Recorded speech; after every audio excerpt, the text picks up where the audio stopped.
a good Monday morning. Good morning, everybody. Welcome into TexAgs Radio, presented by David Gardner's Jewelers in the Rollo Insurance Studio. Go Hour, presented by The Warehouse and CC Creations. Today is Labor Day, Monday, September 4th, 2023. My partner to the left, who was squeezed into the intro, still a work in progress, Olin Buchanan. Yeah. Hey, thanks for squeezing me. Hey, now. By the way, I will give Nick, so you know that a real film company put that together. Yeah. But Nick is in charge of like updating it from time to time, and he's not an editor, as you know. He was here Sunday afternoon because we had like these 3 seconds to play with. Where do we find out? And you never identify yourself as, hey, I'm Olin Buchanan. You know, it's always like, I say who you are. So we were looking for something, and Nick found that, and in your face looking at me like you're doing right now. It's and the thing is, it was so unnecessary. Like I've said before, I don't mind being the offensive lineman. You know, I'm the guy that, you know, the meat and potatoes guy that toils in anonymity. Well, it bugged me, but you know what didn't bug me? An A&M team that scored 52 points. I think I have 100 on them. Do you realize not only we are poets and prophets on this radio show, we asked for a lot this weekend. We pretty much got all of it. We'll go over all of those. But the big thing we said is we wanted what? Did we want 35 at the half? No. Did we want 35 at the half? Did we ask for that? Did you actually put that number down? I think I did. Oh, okay. I think I did. I think we both. I think my final was 49-10. We'd win. I think I said that. Or maybe 49-3. Sorry, I think I said 49-3. We won 52-10. You know what? On the pregame show, you know what my predicted score was? 52-10. It was. Was it really? It was. Look at you, little buddy. Well, you know, you throw enough rocks, you're liable to hit something sooner or later. So here's the thing: as a talk show host, you can throw out a lot of rocks and only bring up the ones that you get right. Yeah. And we got a lot right. Yeah, so notice in 10 years, that's the one I brought up. Some people thought I got a little salty, so I was, you know, I'm trying to do a better job of updating the live thread during the game, because sometimes I get wrapped up in my notes for the post-game show, right? Because so I was trying to be involved. And after Noah's second touchdown, by the way, he had a hat trick. He had 3, Noah Thomas. I put out there. So the reports, something to the effect of people didn't like it. So the reports of Noah Thomas living up to what we were talking about are true. Something to that effect. And someone took exception to that? No, they were kidding. Like, you know, Nuño with a little flex or whatever. See, I thought Noah only collected things in 2s, but he went out and got 3. He got 3. He did. Hey, look, these highlights that if you're watching on YouTube or on CW8 or on TexAgs.com, that wide receiver crew, fantastic.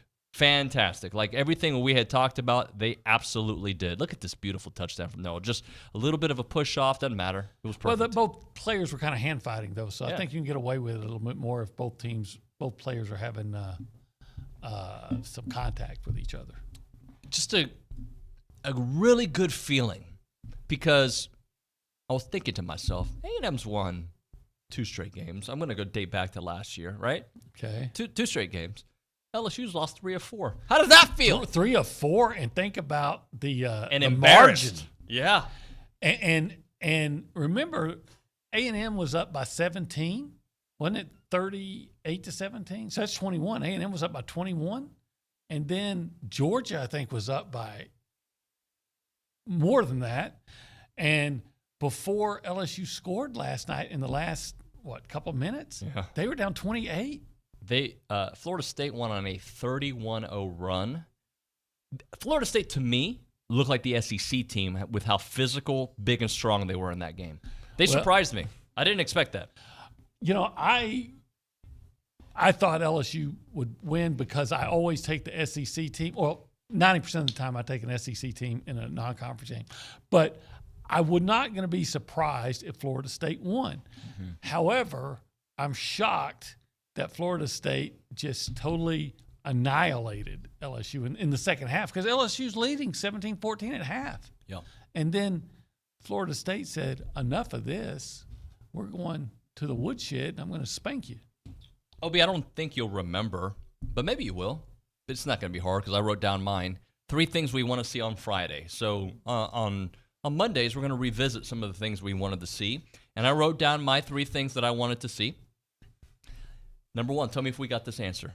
An explosive vanilla offense. It's going to be basic, but it's going to move the ball more efficiently, be faster to us, and appear to be more creative. Yeah, it was vanilla, but it was like that Bluebell homemade vanilla. I mean, it's like the vanilla, the elite of vanilla. Yeah, I'm not really in the ice cream Okay, well, if community. I you don't go to the were, you meetings. have to understand that, there's vanilla, and then sometimes There's vanilla. Vanilla. Right. So, yeah, they weren't doing a whole lot of things exotic, but they sure were getting the exotic-looking plays. Yeah, so that was a check. I believe you asked for a better offense as well. Here's one I think we got, but I want to hear your thoughts on it. An offensive line that doesn't struggle with twist turns of a much smaller defensive line. We didn't see a lot of running opportunities for A&M. That's New Mexico. That was their game plan to force A&M to throw, and they did throw. But I don't think the offensive line was an issue this weekend at all. Yeah, it'll be interesting to really talk further about it with Jimbo Fisher today. But I thought the offensive line was okay. Yeah. I didn't come away thinking, wow, what a dominant performance. But I thought it was okay. I mean, it didn't look bad. No, they were fine. Connor was clean. For the most part. And then when he wasn't, he maintained his poise and typically would find somebody downfield, usually for completion. Of course, usually for completion. He only had 5 incompletions, and 2 of them maybe 3 were to stop the clock. Right. So yeah, I thought the offensive line was fine. This next one that I asked for on Friday, we didn't really get. We kind of got, but we didn't really get, and I think we didn't get it because of the way New Mexico, Dylan Hopkins, I was really impressed with him as a quarterback, by the way, released the ball quickly. Their game plan was 2 seconds, let's find somebody, right? Yeah. But getting to the quarterback as many sacks as possible. There were some sacks. 2. Right? And we'll take those 2. Mm-hmm. But 5 pressures. Yeah. And 1 led to an interception. But I think part of the reason we didn't get that was because of the quickness of Yes. the way New Mexico released the ball. They wanted to get the ball out so fast that you really take away that threat of the pass rush. Absolutely. So those are my 3 things I wanted to see that we got answered, and we limited to 3. But there's 100 things we wanted to see. Anything else that you wanted to see that you did get an answer to, or you didn't? Well, I wanted to see better run defense, and with the exception of 1 play, I thought we saw that. The 1 play they. You show me the replay. Yeah, there of was it. one linebacker that was kind of caught flat-footed. Looked like he wasn't sure where to go, and by the time he figured out where to go, lineman was on top of him, and they ran right by where he should have been to fill the hole. But with the exception of that 1 play, I think New Mexico averaged something like 2 yards a carry on 30 carries or something like that. So you'll take that any day. You will absolutely take that any day. If you want to be a part of the conversation this morning, you can do it multiple ways. How do you feel this morning? By the way, I feel happier. Like, I knew I was going to feel happy, but, it's football season, and our football team did what it was supposed to do. And so often on Mondays last year, it was just like, what the heck, bro? Yeah. And now it's like, yeah, what's up, yo? Mm-hmm. And you have to use the word yo. Yeah, last year's like, it seemed like every weekend it was like you just had. What if we You had went over this? your girlfriend's house and she made dinner and it sucked, but you can't, you don't want to just come right out and say, God, that sucked. So you try to find a nice, if you add a little salt here and there, a little bit of salt, a little olive oil, a little takeout, everything would have been better. So I'm happy. I want to hear from you guys. You can call us up at 979-693-1150 or text us on the text line 979-693-1150. I see a bunch of you guys already getting in, so we will chit-chat with all of you here in a moment. Let's go behind the glass and talk to a man who has multiple jobs. He's all over the place, but he's Nick Savage, our director, producer extraordinaire. Nick, good morning, buddy. Howdy, good morning, y'all. Apparently one of those jobs is an editor, according to David Nuño. You were editing this weekend, were you not? I was, yeah. Okay. Yeah. So, sorry. You made it sound like I'm not very good at it, which I'm not. So, but I didn't anyways, say you were bad at it. I just said you weren't trained. Not an in the editor fine by art. trade. Right. yeah, I tried to learn, but glad we got OB in there. He definitely belongs. We do got to get him a little bit more. Yeah, definitely. We got to figure that out, but Definitely. it is. Well, we will. But anyways, really fun game. Got a few fun little notes for you on that. 5 passing touchdowns by Connor Wigman, first time since Johnny Manziel did it in 2013 versus Mississippi State. First time since the 2018 matchup with LSU, that 74-72 7-overtime victory. At A&M has had 2 wide receivers catch 2 or more touchdowns. Thomas's 3 touchdown receptions were the most by any Aggie since Christian Kirk in the Belk Bowl against Wake Forest. That was in 2017. And one more for you. The Aggies' 52 points were the most since topping Prairie View A&M on November 20th, 2021, and the most in a season opener since 2018 against Northwestern State. So a lot of good records to beat there. Yeah, awesome. You know, another thing, it could have been 6 touchdown passes. Who knows how the drive would have happened, but on the play, it was right when they called the timeouts at the end of the first half, and they threw deep to Noah. That play obviously didn't. There was a holding. There was a holding penalty. Had that gone through, they're probably scoring a 50-yard pass. Yeah. What I loved about that is they were going downfield. How often did we rarely saw A&M throw deep last year. We thought we were going to, but they were throwing deep and it was beautiful. I think. By the way, I loved the timeouts at the half. I loved it because I'm not used to that. Go for the throat. Let's step on the throats. Step on them. Jump on them. Make them gag. That's on the intro. That's the Lobos, by the way. The Wolves? The New Mexico, yeah. Let's go check in at the social center presented by the Angry Elephant. Aggies gather there at the Angry Elephant. Who do we got? Jared Schultz there. Jared, good morning, buddy. I'm just going to have to try to forget what I just heard from OP. But anyways. It's like a llama dying. I was in the stadium, or I was in the seats, unlike you guys up in the air-conditioned booth. But I had to whip out the jorts on Saturday. So jorts, you had to. I'm curious what that has to do with the social center, but by all means, tell us more about jorts. Well, no, I was gonna lead into. Okay. And the student section, a lot of people were pretty happy about the new walkout song that came out. It's kind of just an instrumental as A&M walked in, but overall, I kind of talked to a lot of different people. There was a pretty positive response. Yeah, so. I didn't get it. We couldn't tell really in the press box. Right. So I think in the stadium we would have been able to.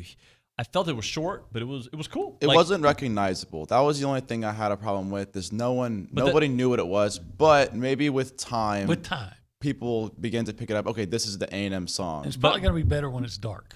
If my understanding, it's from Surfaces. And yes. Surfaces, one of the members ran track at Texas A&M, and the other one's from Baylor. And I think the gentleman, I forget his name at the moment, but he's from College Station as well. So there's a lot of Aggie blood there. Colin is his name. Boom. Okay. Sorry, I just did the first. You're name. good. Yeah, thank you. What else do we have, buddy? And some non-Aggie football news. Aggie volleyball has been killing it.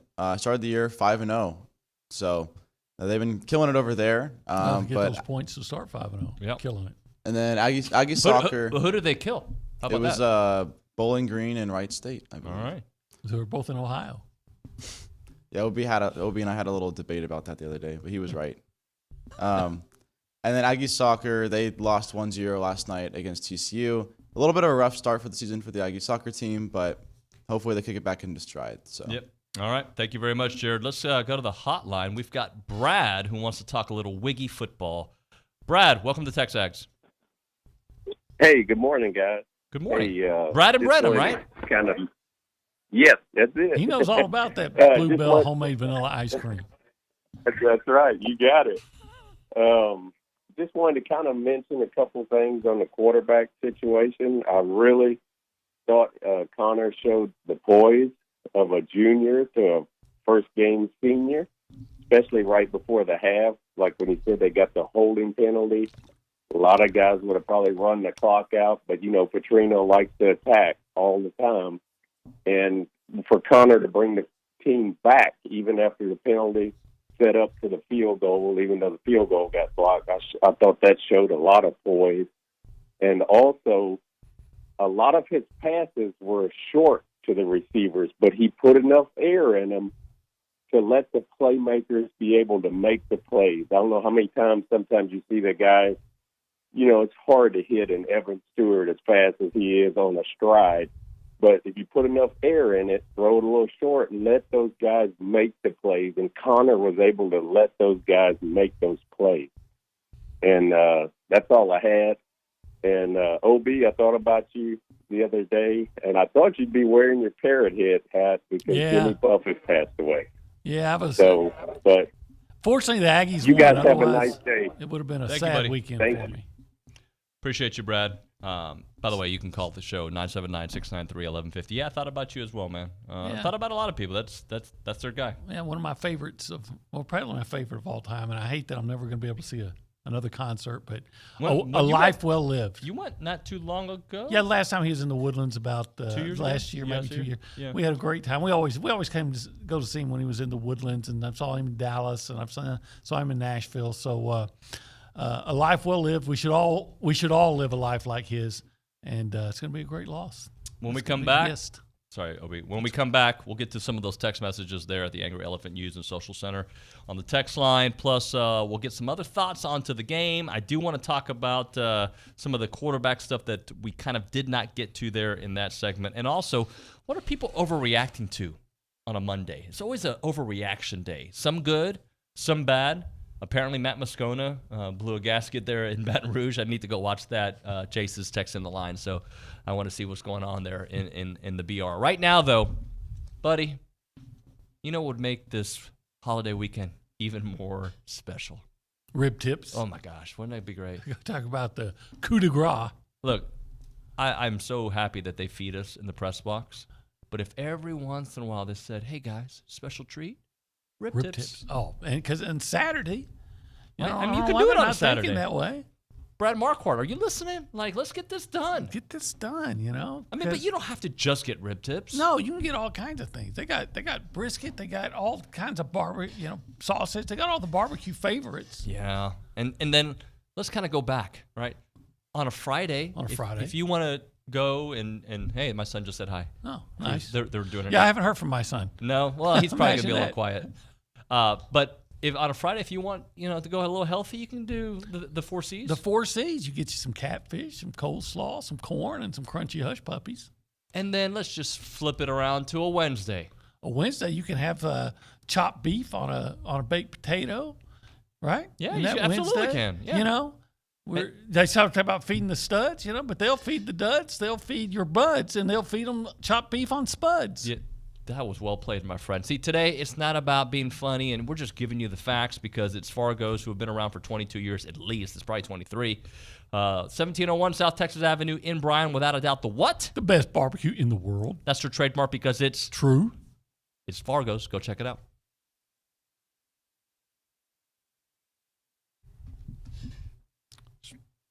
Covered with oil. I don't sing, You speak. I'm strumming my 6-string on my front porch swing, smelling those shrimp. They're beginning to boil. Great lyrics, by the way. Great lyrics. You know what? I read that song is the most monetarily valuable song ever written. Because when you think about, not only did it sell a lot of copies, but it became it led to a clothing store, which led to restaurants, which led to now they have casinos, hotels, things like that. By the way, if I may, just real quick, You can real quick shout out. We always love our TexAgers. Yeah. So love to meet them. So I met at breakfast. My wife and I met Nick Garza and his wife Jessica. What up, Nick? They're big Aggies that drove all the way up for the game from Mission. Has a daughter at A&M and 2 daughters in high school that he's hoping to send to A&M. You know what I've noticed? What? We were much better at our job when the Aggies win.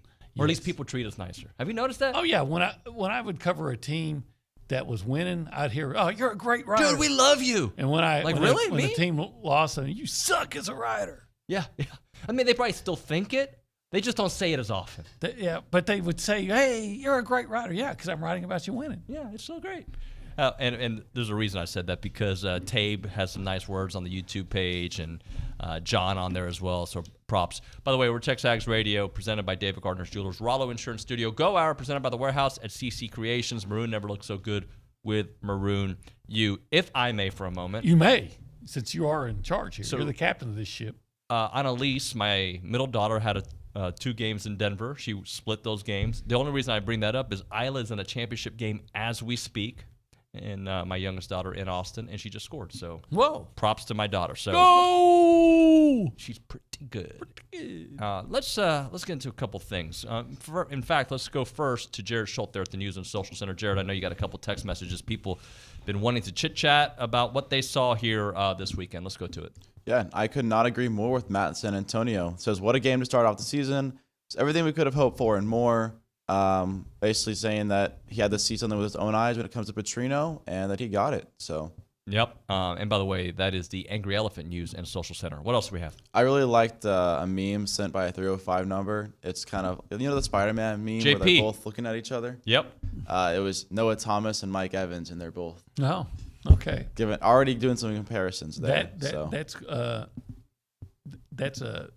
Let's see. Let's hope that as the season goes on, that comparison is worthy. That goes to my next point. And I'm not saying we're overreacting to Mike Evans or, Noah Thomas or even Connor, but it's an overreaction Monday. And I see SEC Mike. He's all in on A&M right now. Oh, what a partnership we've developed with that guy. It's not an overreaction in terms of A&M. It's an overreaction because they did it against New Mexico, right? Right. They got to do it against Miami and then against Auburn, and Right. the tests continue. All that being said, what are you gonna? We knew that we were not going to put Connor in the Heisman talk after a game. It's going to take a much more. But what are you hearing? What are people overreacting to? LSU's season's over. The SEC is down. They lose 3 games to the ACC this weekend. A&M's offense is on fire. Texas looks kind of average-ish against Rice. What are you hearing? I think there's too much overreaction to A&M based on a win over New Mexico. Yeah. A team that you should destroy. But they did what good teams do. Sure. The teams you should, I wouldn't bail on Texas. They still won in a blowout, 37-10, I think it was, something like that.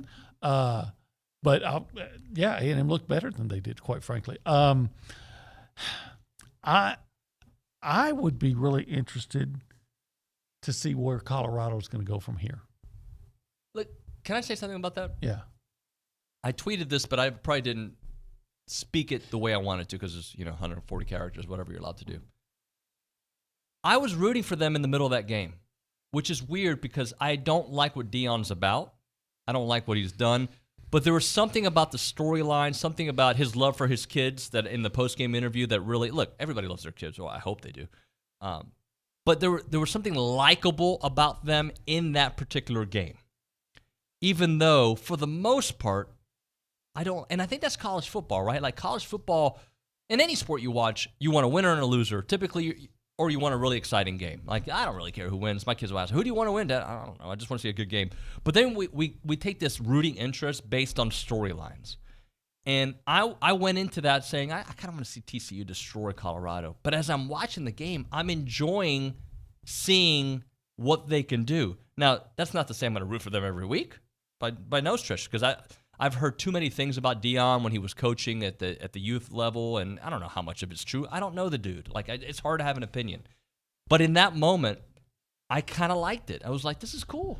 Well, me, we've talked about it. I always approached Colorado as I'm just curious. I don't root for him or against him. I'm just curious to see which way it's going to go. And I had taken last week TCU in the points. And even before this game started, I started figuring out, that was a bad pick. It was based on, I don't know anything about Colorado. But Here's what I knew about TCU, that even last year, they were not a good team. They were like 90th in the country in scoring defense. We saw what Michigan did on them, and Georgia, and Oklahoma State had 40 on them. It wasn't uncommon for teams last year to put big scores up on TCU. So I'm really curious to see because we get lost in the fact that TCU ran up and down the field on Colorado too. Now, they did that a lot last year, but it wasn't the same team. I'm curious to see where Colorado is going to go. What is it going to be when they play a team that can actually play defense? Mm-hmm. Now, maybe they're going to run up and down, and it'll be a track meet then too. But certainly, you get they're intriguing. And that was a fun game to watch. Yeah, it certainly was. All right, we'll hit a break. When we come back, let's get into some of the play calling in this game. And also, I want to revisit your column, and I'm going to give you some of my ideas on learned, loved, and loathed here on TexAgs Radio. But before we do that, we're talking Caldwell Country Chevrolet. They're on Highway 21 in Caldwell. They're online at caldwellcountrychevrolet.com. They got great deals on the website.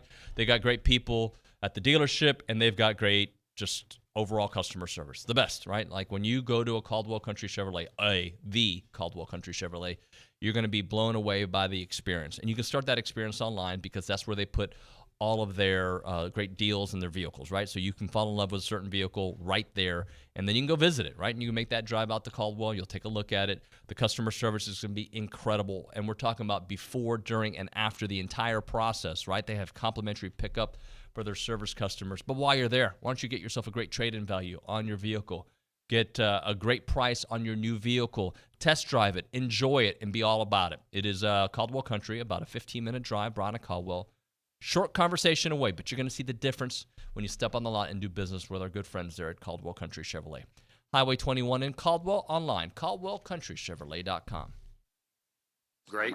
It was great. We were talking back and forth, sharing ideas, what we could go to, what we could not, but giving suggestions, what we think we could see down there, reminding things we do in the game plan, just like we do in the meeting, and it was excellent. Had fun. A lot of fun. Jimbo Fisher there, talking about the play calling with Bobby Petrino. I know there's that one dude, Barrett, who's got to see more. I mean, we all do, for every team, right? TexAgs Radio, presented by David Gardner's Jewelers, Rollo Insurance Studio. Go Hour, presented by The Warehouse at CC Creations.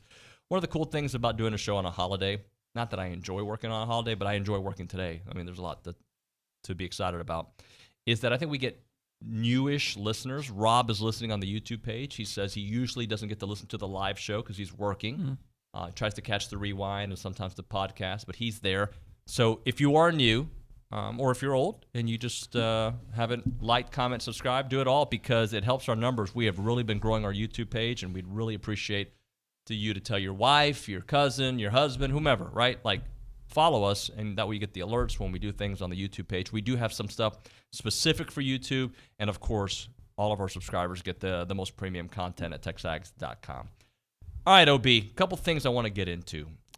Let's talk about your column, Learned, Loved, and Loathed, A&M 52-10 over New Mexico. As you tell me yours, and I know you have it in written form, I'm going to tell you my radio version of what I learned, loved, and loathed. Well, where do you want me to start? What did you learn? What did I learn? Well, let's see. We learned, let me think. You want me to tell you mine? Yeah, you go first, because right. what I'm trying to do is I'm trying to remember what I wrote. Look, Captain Obvious here. I learned that when Connor's out there, the offense is different, right? Look, I thought Max looked good, but there's a difference. There's a reason Connor's QB1. You see it in his poise. You see it in the kind of plays that he makes. The clock in his brain that says go when it's time to go for a run. The ability to absorb a hit while making a throw and not feeling the pressure to throw too fast. I mean, there were a couple times he was certainly pressured that he was very patient and made the right throw. There is a difference when you have QB1 out there, and he is the embodiment of a QB1 for this program. Well, he certainly looked like he deserved to be QB1, and that's not a knock on Max, but like you said, he came out there and played great. I'd say we learned the off-season hype of Noah Thomas was justified. That was my loved, so continue on. Got to learn. Josh DeBerry is really good. Did you see that his first game with A&M? Did you see his stat line? It was pretty phenomenal. Like, 10 tackles, a sack, an interception, a broke up. I mean, thank you. Yeah, we could use a lot more of that. And we learned that the true freshmen, there's true freshmen that are going to make significant contributions. Chase Basantes started, had a solid game. I thought Torian York, I thought the run defense was better when he was in the game. Mm-hmm. He had 2 tackles, but they were on short runs. I mean, he didn't go out and have a monster game like DeBerry or Edgerrin Cooper, but he was pretty good. And then Reuben Owens showed flashes. He had one run where I think he was looked like he was just about to break it for a long gain. I think it's about 14 yards. And then I think he was close to breaking a kickoff too. Yeah. Yep. So there's 3 true freshmen that came out and played, I thought, really well. Yeah. My loved, and again, I think my learned and loved could be switched. Yes, a lot of times they're right? interchangeable. But I loved the reports we were getting from across the street, from our own eyes as well, came to be true. We learned that Chase Basantis could start, and boy did he, right? Yeah, played well. We also love the fact that Noah was that guy that we expected him to be. And I said this to Billy the other day, and I'm going to say it to you. I feel like Evan Stewart. I loved that Evan Stewart had a quiet 100-yard game because I felt that it was quiet, and Noah had a loud 70-whatever-yard game. Right? There was something quiet about Evan.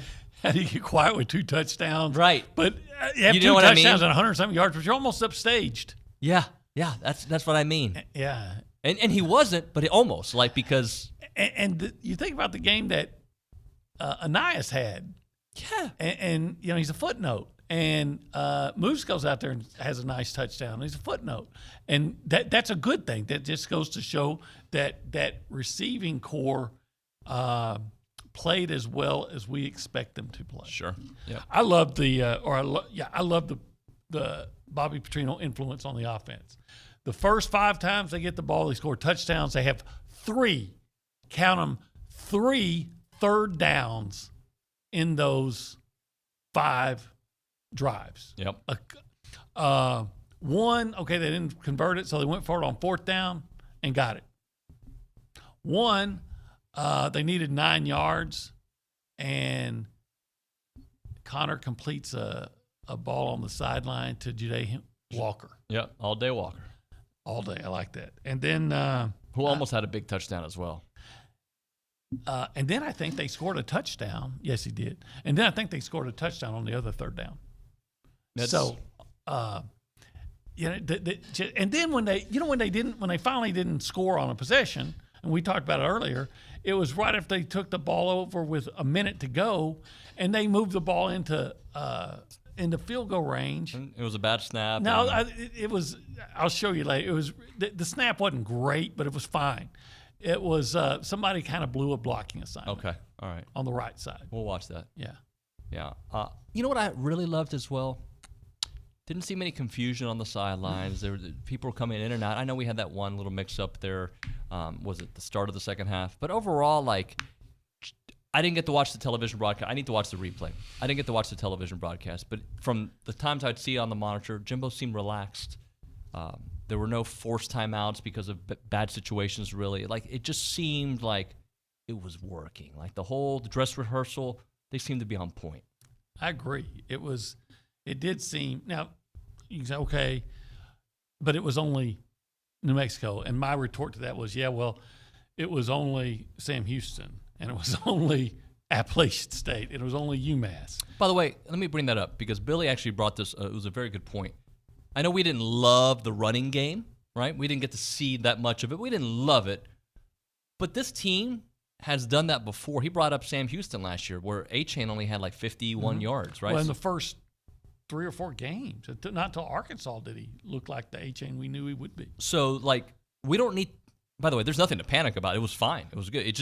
And again, part of it's the way I think New Mexico attacked you. That being said, I want to see more running against Miami. I think you will. I loved Connor Wingman's accuracy with the deep ball. They weren't always perfect, but they were always really catchable. But I also loved that his willingness to tuck the ball and scramble and keep drives going with a 14-yard run here, a 15-yard run there. I love that because I say, I think the greatest weapon in football is a mobile quarterback that can make plays off schedule. By the way, we have a listener, viewer, Biglow, who sends me he's a coach, and he sends me some analysis of these players. We got a very smart audience. He'll watch a defensive play and tell me exactly it's just on a different level of watching a game like these coaches. So shout out to Biglow, who's on the YouTube page as well. What do we loathe? And I think both of us are very similar. And there wasn't much to loathe. No. But I did loathe the touchdown drive. You know which one I'm talking about, when it cut it 14-7 because there were some mistakes and they ran on us, right? They ran on A&M. And that part I did not like at all. The penalties, which Well, there was one that was kind of like suspect, right? I'm trying to remember. Was that the one that there was a suspect penalty on that one? I know that there was the face mask. The face mask was just that was bad luck on a great play. You know, I mean, he that was Shamar Stewart. He didn't mean to grab a face mask, but if he wasn't so fast, because he outran the 160-pound wide receiver on the reverse, right? And if he wasn't so fast, he would have been able to draw a penalty. But he was on the guy around, and he reached out to grab him. Well, Shamar's what, 6'6", and the guy's running after like 5'8", and he reaches out to grab him, and his hand grabs the face mask. Just bad luck. So that that was one. I don't think there was another penalty on that drive. But the other team is typically going to make a play here or there too. Sure. Look at all the big games that happened. And they made. The way I look at it is, if you're let's make it a baseball analogy. Basically, they hit 200. And if you're pitching and the other team, you hold them to a 200 batting average, right, you're going to feel like you did a heck of a job. You're right. You're right.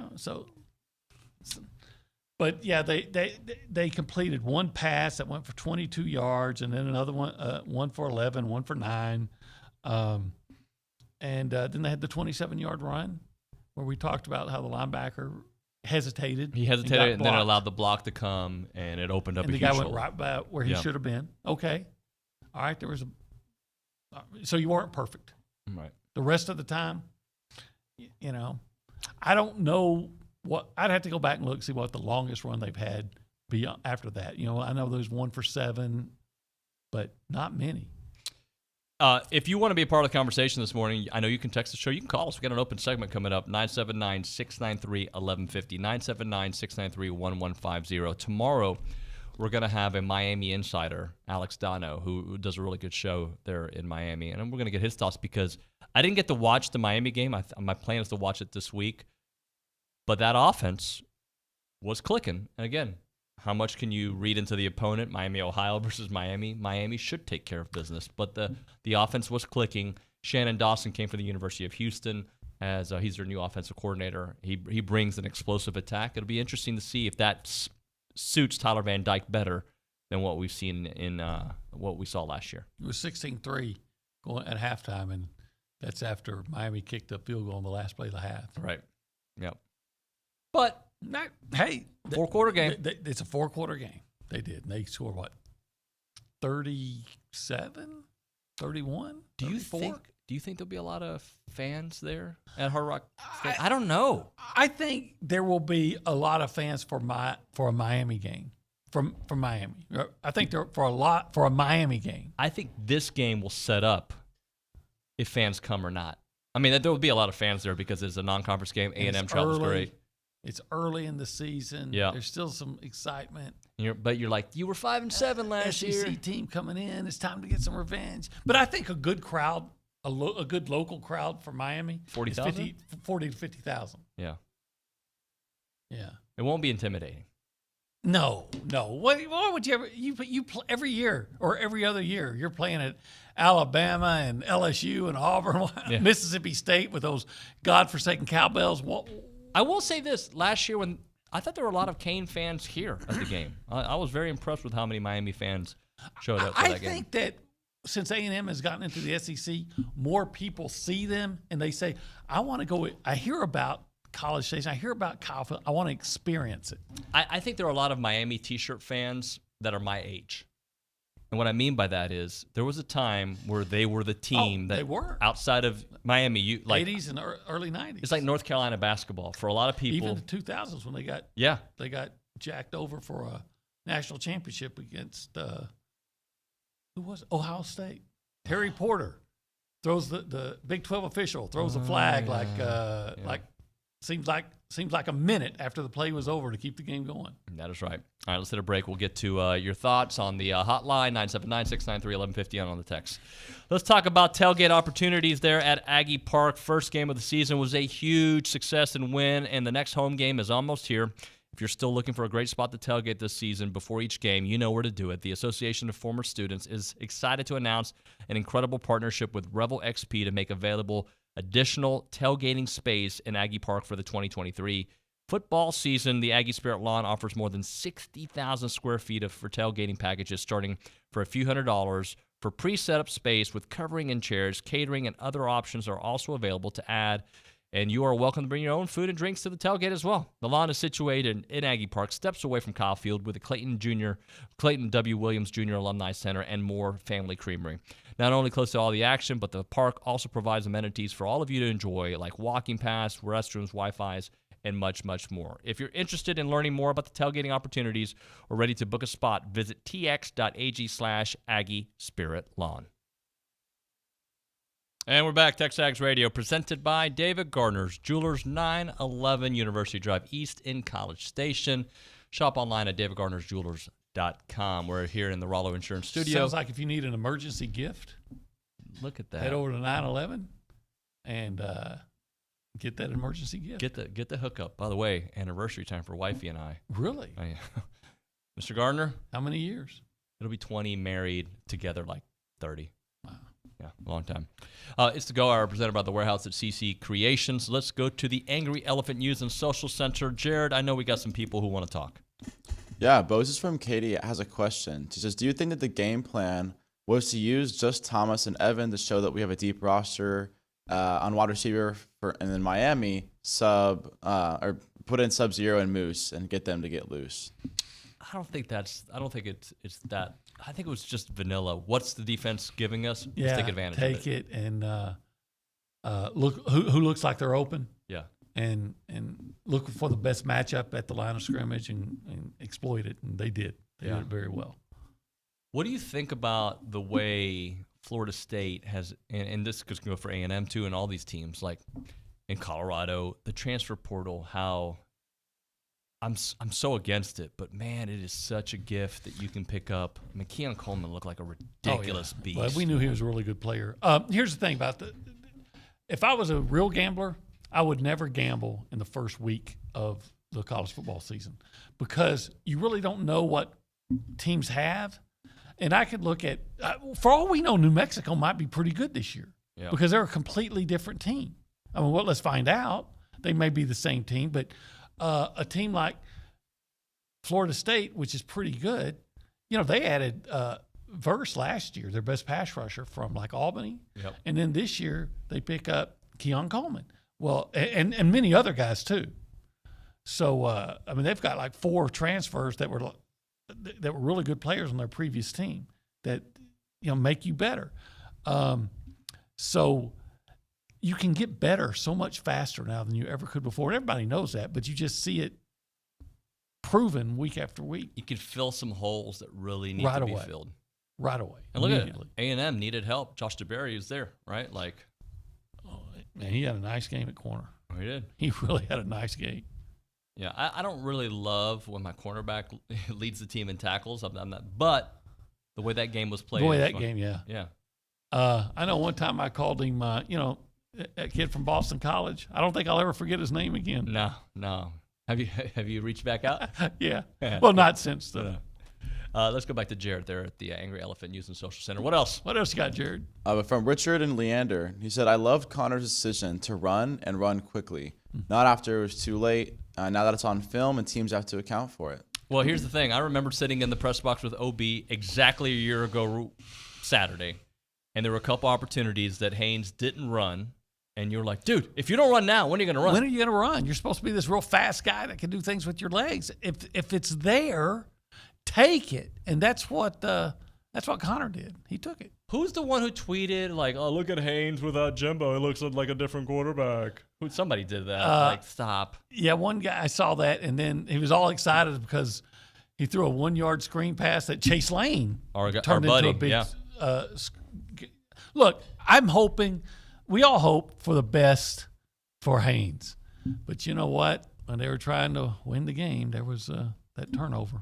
Let me read this text before we hit this break. I like it. Walker in Houston. I haven't watched Miami yet, so I'm going to watch. Watching Miami, I thought they had a very salty defense, but big offensive line issues. Saw a lot of D linemen running free, and their blockers turned sideways and not trying to grab rushers on a bad team. Our defensive front should eat. Our fan base would be raising alarms if we played like them. So Something we'll have to keep an eye on, OB. Something we'll definitely keep an eye on. I'll be watching that game tonight. Appreciate you, bro. You bet. All right, so when we come back on TexAgs Radio, Billy Liucci, Tom Hart, the people, the Tex, all that, and more. It's TexAgs Radio. Look, I'm going to tell you, Mondays after a nice offensive performance, I say it all the time, but it's true. The coffee tastes better.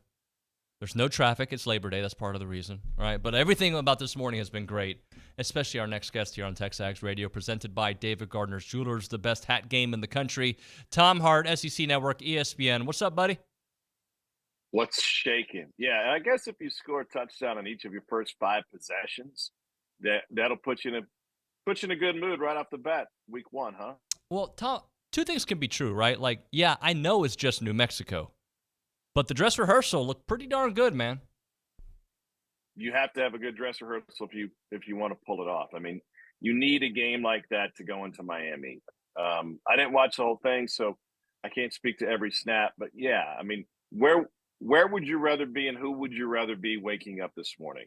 A&M or Florida? You know, would you rather be at South Carolina? No, you can learn a lot from losses, but the bottom line is you want to put your best foot forward. And generally speaking, everybody in the SEC did. Well, a lot of the things that people had questions about, and again, they're going to have to answer these questions throughout the year. Bobby Petrino and Jimbo dynamic, Connor as the quarterback, that wide receiver room.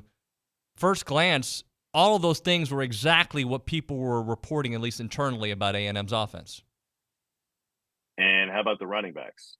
And how about the freshman? He looked pretty good, didn't he? Yeah. I mean, yeah, it's fantastic. You don't look back, don't be suckered into people who have you look back and say, oh, it's only New Mexico. You take care of business. You do what you have to do against lesser opponents, and it's the way you do it as well. I mean, I think the start that the offense got off to makes you happy. I mean, makes you realize like, hey, we're going in the right direction. We're moving in the proper ways, and we've got the right people on the field to do it. And listen, half the teams that went out and played college football this weekend lost. So better than that. Tom, it sets up a big one against Miami, and Miami is kind of in a similar place as A&M. A&M's got more talent. They're the SEC team, but Miami's a team that their offense looked really good under their new offensive coordinator, Tyler Van Dyke. Another year. He struggled last year. It sets up a huge one. Your thoughts, at least on a Monday, heading into that game on Saturday? Yeah, really early because I haven't done a deep dive on Miami yet. But we do know that A&M has lost something like 6 consecutive road games. So this is a different team. This is different personnel. We know it's a different coaching staff in terms of the makeup. So I hate to pin those losses on this team, but that is a monkey they have to get off their back, go on the road and win a game on the road. And that's vastly different. And you know that in the league, you're going to have to go win tough games on the road. So I think it's a great test for them in many ways. I don't know where Miami's going to be at the end of the season. I was actually just watching some of their stuff from last year because they lost at home to Middle Tennessee, and we had Middle's game at Alabama to start the season. So I agree with you. I don't think that talent level is anywhere close to what A&M is. So that's my one hesitation about calling Miami a great team.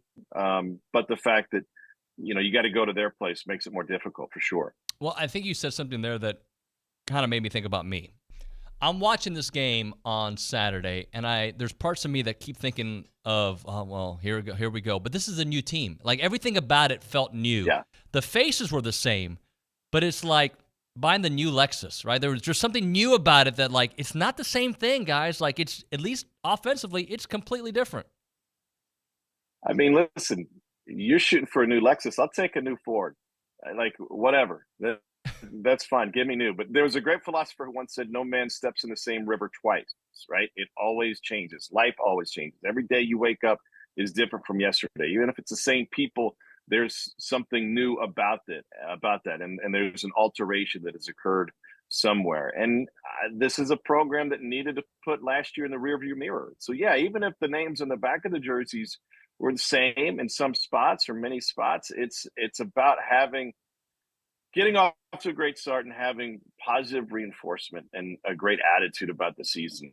I felt like last year, especially come November, this program was just in the dumps and just couldn't climb out of it one way or another. No matter what happened or what the focus was, something went wrong. And sometimes, listen, sometimes seasons are snake bit and you just need to hit the reset button. So I agree with you. And I think that new car smell is something that pays off in many ways. I mean, I hate talking about Colorado because they only have one win, and Deion Sanders is a look at me guy that always wants to be in the spotlight. But you can't argue with the freshness of a new start, and you can't argue with the reinvigoration of that once proud program that was great in the 90s, and we haven't heard from since and only knows irrelevance. They're relevant again because they have the right attitude and they have the right people. And they have a why not us kind of presentation to the season. And I think that's refreshing in many ways, even though it grinds on me a little bit that their accomplishments don't match up with what others have to this point, yet they get more attention. Talking to Tom Hart here on TexAgs Radio. Tom, how much do you read into the ACC beating the SEC pretty much in, what was it, the 3 games? The Florida game, I don't think anybody was surprised. The way LSU went down yesterday was a bit surprising. It was. They completely no-showed in the second half. Now, I've heard all offseason that Florida State is loaded with NFL studs and that they are as talented as they've been in a long time. And I think we saw that on the field last night in the second half. It was also a reminder that, last year was supposed to be a building year for Brian Kelly and LSU, and they won a lot of close games and they turned it into something special. But maybe they were a little bit ahead of schedule. I think it's only fair for those of us who look at it through an SEC lens that if the SEC would have won those games, we would have said, look, dominance continues over an inferior conference. It's only fair to look at it the other way. Those are wins that the ACC is going to find value in all season long, especially in college football, where it's less about the standings and more about perception, especially when it comes to rankings. And they can look back, and if North Carolina stumbles in week 6, they can say, hey, they had that big win in Charlotte to open the season. And if Florida State, loses to Clemson, they can go, well, they should still be in the playoff. They beat the snot out of LSU. So those are really valuable games, and credit to the ACC for pulling them off. The Florida situation didn't surprise me at all. I never counted that one as a win. Just too many question marks around the talent level in Florida, especially going on the road to a place like Utah, where – listen, they might be out of sight, out of mind, given their geographic location. But Kyle Whittingham has long collected and produced NFL players, and they had the better roster. Simple as that. I mean, you can point to a lot of different reasons Florida lost that game. Quarterback play wasn't great, being one of them. But the bottom line is Utah has a better roster than Florida, and I think that's a concern. It's got to be a concern for Gators fans once they get into conference play, because if that's the case, there's a good chance that other teams in the league, more often than not, have a better roster than Florida. Tom, if I can give A&M props for how their offense looked against New Mexico, I got to give Alabama and Jalen Milroe some props too, because his first audition this year, at least, looked pretty phenomenal. He was sensational, and we had a long conversation with Tommy Rees on Friday afternoon, and Nick Saban, of course. And the question was, and I think this is something for fans to keep in mind. Everyone will be judging the quarterback situation based on what they see during game day, but what percentage of their grade comes from behind closed doors, meaning what is happening in practice throughout all of the fall or during a given week? How do they handle themselves in the film room? How do they handle themselves in the locker room? And Tommy Rees kind of shrugged his shoulders. He said, that's still a significant part of the equation, and while we want to judge them based on what they do on game day, the bottom line is a lot goes into it. And so Jalen Milroe won that job, and he looks like he's got a firm grasp on it. The bigger surprise to many who have been following this closely at Alabama is that Ty Simpson appears to be the third-string quarterback, not second-string. So the Buckner, the Notre Dame transfer, was the second one into the game and is their backup. But Milroe, when I watched him in practice, was a little inconsistent, off target, and that has been a key for them and for him and his growth. But he barely missed on Saturday night. And once the lights went on and there was a different color jersey across from him, he looked really, really good, and he was very efficient. and extremely dangerous with his legs. And there's a good chance that he's their most dynamic playmaker. So it'd be really hard to go to a different quarterback at any point in the season, because they're a team that's going to need plays from the quarterback position to put up a lot of points. Talking to Tom Hart here on TexAgs Radio. So can we read into Texas, though, not looking as sharp as they probably wanted to against Rice, and how that sets up this big match with Alabama? How about JT Daniels? Like, my man is still just kicking around. Like, that dude's playing at Rice now. He's been at like 17 different schools. It's amazing. Good for him. Yeah, I think a tune-up is a tune-up, and you can look at it different ways. Quinn Ewers seems to have made a step in his maturity over the offseason. I don't know if that shows itself during the course of a game at Tuscaloosa, where everybody and their brother's going to be there, and it's certainly going to line up like the game of the year, especially early on. But that game is just simply going to come down to who makes plays. Here's one thing to watch going forward, and this struck me with Alabama, but I think it's a college football storyline to watch. College football offenses over the last 6 years have gone backwards. Points per game, yards per game, they've all gone down. In fact, last year's numbers were the lowest they've been since 2011. Couple that with the fact that you're going to get, depending on who's playing, 7, 10, maybe 20 fewer snaps a game, and offensive production is going to go down even further. It stands to reason with the new clock rules. So how many points does it take to win a college football game going forward, right? In the playoffs, historically, I mean, you have to score 45, 50. Georgia put 60-something on the board last year in the national championship game. You have to score a lot of points to win a national championship and to make it through the playoffs. But maybe that's come back down to earth. And maybe the style of play that I think we're going to see from Nick Saban this year, which was more ground and pound than they've been, and maybe since before Kiffin got there in 2014, maybe we're seeing a return to bully ball for teams that can do it in college football, and you'll see distinctly different styles. So when you watch Texas and Alabama Saturday night, keep in mind that the possessions are going to be limited, and that means ball control takes on even more importance. You have to value every possession, and I'm really curious to see. We have really small sample size right now, but I'm very curious to see how that plays out throughout the season with the new clock rules. That North Carolina-South Carolina game, look, South Carolina did not look prepared, ready for it. They made a lot of mistakes. But now what's ahead with Georgia and Tennessee over the next month, I wonder how that could derail, because they're not far off, at least in that game. Yet with those two still ahead in this month of September, that could really derail all of their season aspirations. Talent. It's a matter of talent. And they're arguably their best offensive player is now playing for Florida State at tight end and playing some running back and some wideout. And their running backs are small and don't carry much weight. And I like Spencer Rattler. I thought he made great strides last year, and I thought getting a new offensive coordinator in there is going to simplify some things and make him more comfortable, give them a chance. But I just don't see that they have the type of talent to hang in there every weekend. Certainly not against Georgia. I thought the Georgia quarterbacks both looked good. They didn't look excellent, but they have the best. You include tight ends. Georgia's got the best receiver room in the country, especially with Brock Bowers. They can use him in so many different ways. And so just the talent disparity that will be on the field between Georgia and South Carolina is going to be huge. That doesn't mean, by the way, that South Carolina can't collect more wins against the non-Georgias of the world in the league. And I think that will be fascinating races to follow. We always focus on the top, but to me, the middle is where these coaches really make their money, right? It's winning the games against middle-of-the-pack teams or lower division teams when you got to keep your guys focused over the course of a long season and collect those wins that then help you on signing day, that then help you keep talent around and keep people happy and raise the NIL funds and get to a place where you're not losing your best offensive player to Florida State as South Carolina did.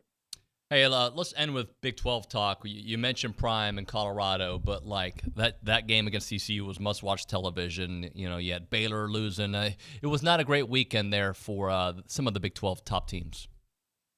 I was shocked Dave Aranda's defense looked like it did in the second half. Credit G.J. Kinney.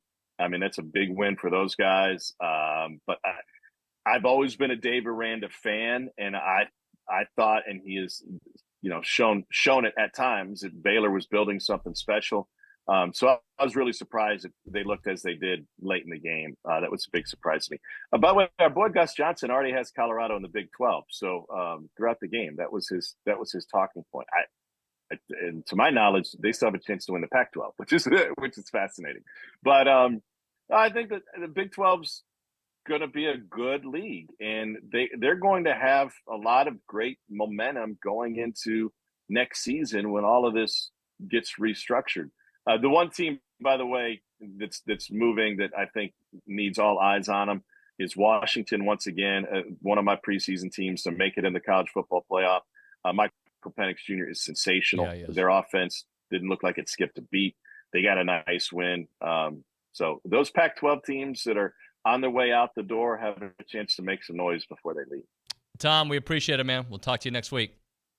All right, David. Hey, happy Labor Day, buddy, and congrats on the new Lexus, apparently. Well, it's 2013, but it is what it is. New enough. Later, buddy. See ya. That's Tom Hart on the hotline. Appreciate his time. Right now, we're talking Milliken Reserve, a farm-to-table community in College Station. They got homes. They got beautiful homes. You got to go check them out. They got trails. If you like walking, we all need to walk, right? If we can, go walk at the trails there. They got farms. Maybe my next kid will be a farmer. And wide open spaces. You can run, you can play, jumping jacks, whatever. Their mission is to build a healthy community around nature. They've done that. They're dedicated to the conservation of a healthy community, respect for the native landscape, with 2,600 acres of open space and farms, 30 miles of trails and homes. They connect families to nature and to each other. And when you go out there with your family, look, you can live there, buy a beautiful house there, and enjoy that. But you can just go enjoy nature. You guys can go for these wonderful walks there throughout a network of trails, throughout a wooded landscape. There's got these equestrian paths. It's got creeks, ponds, gathering areas. They're a place for families to cherish for generation after generation. And they're committed to maintaining and restoring that awesome natural habitat that they have out there. So when you go, don't be surprised if you got white-tailed deer just running right by you. They'll come in, they'll let you pet them. I'm assuming. I don't know. Don't try it.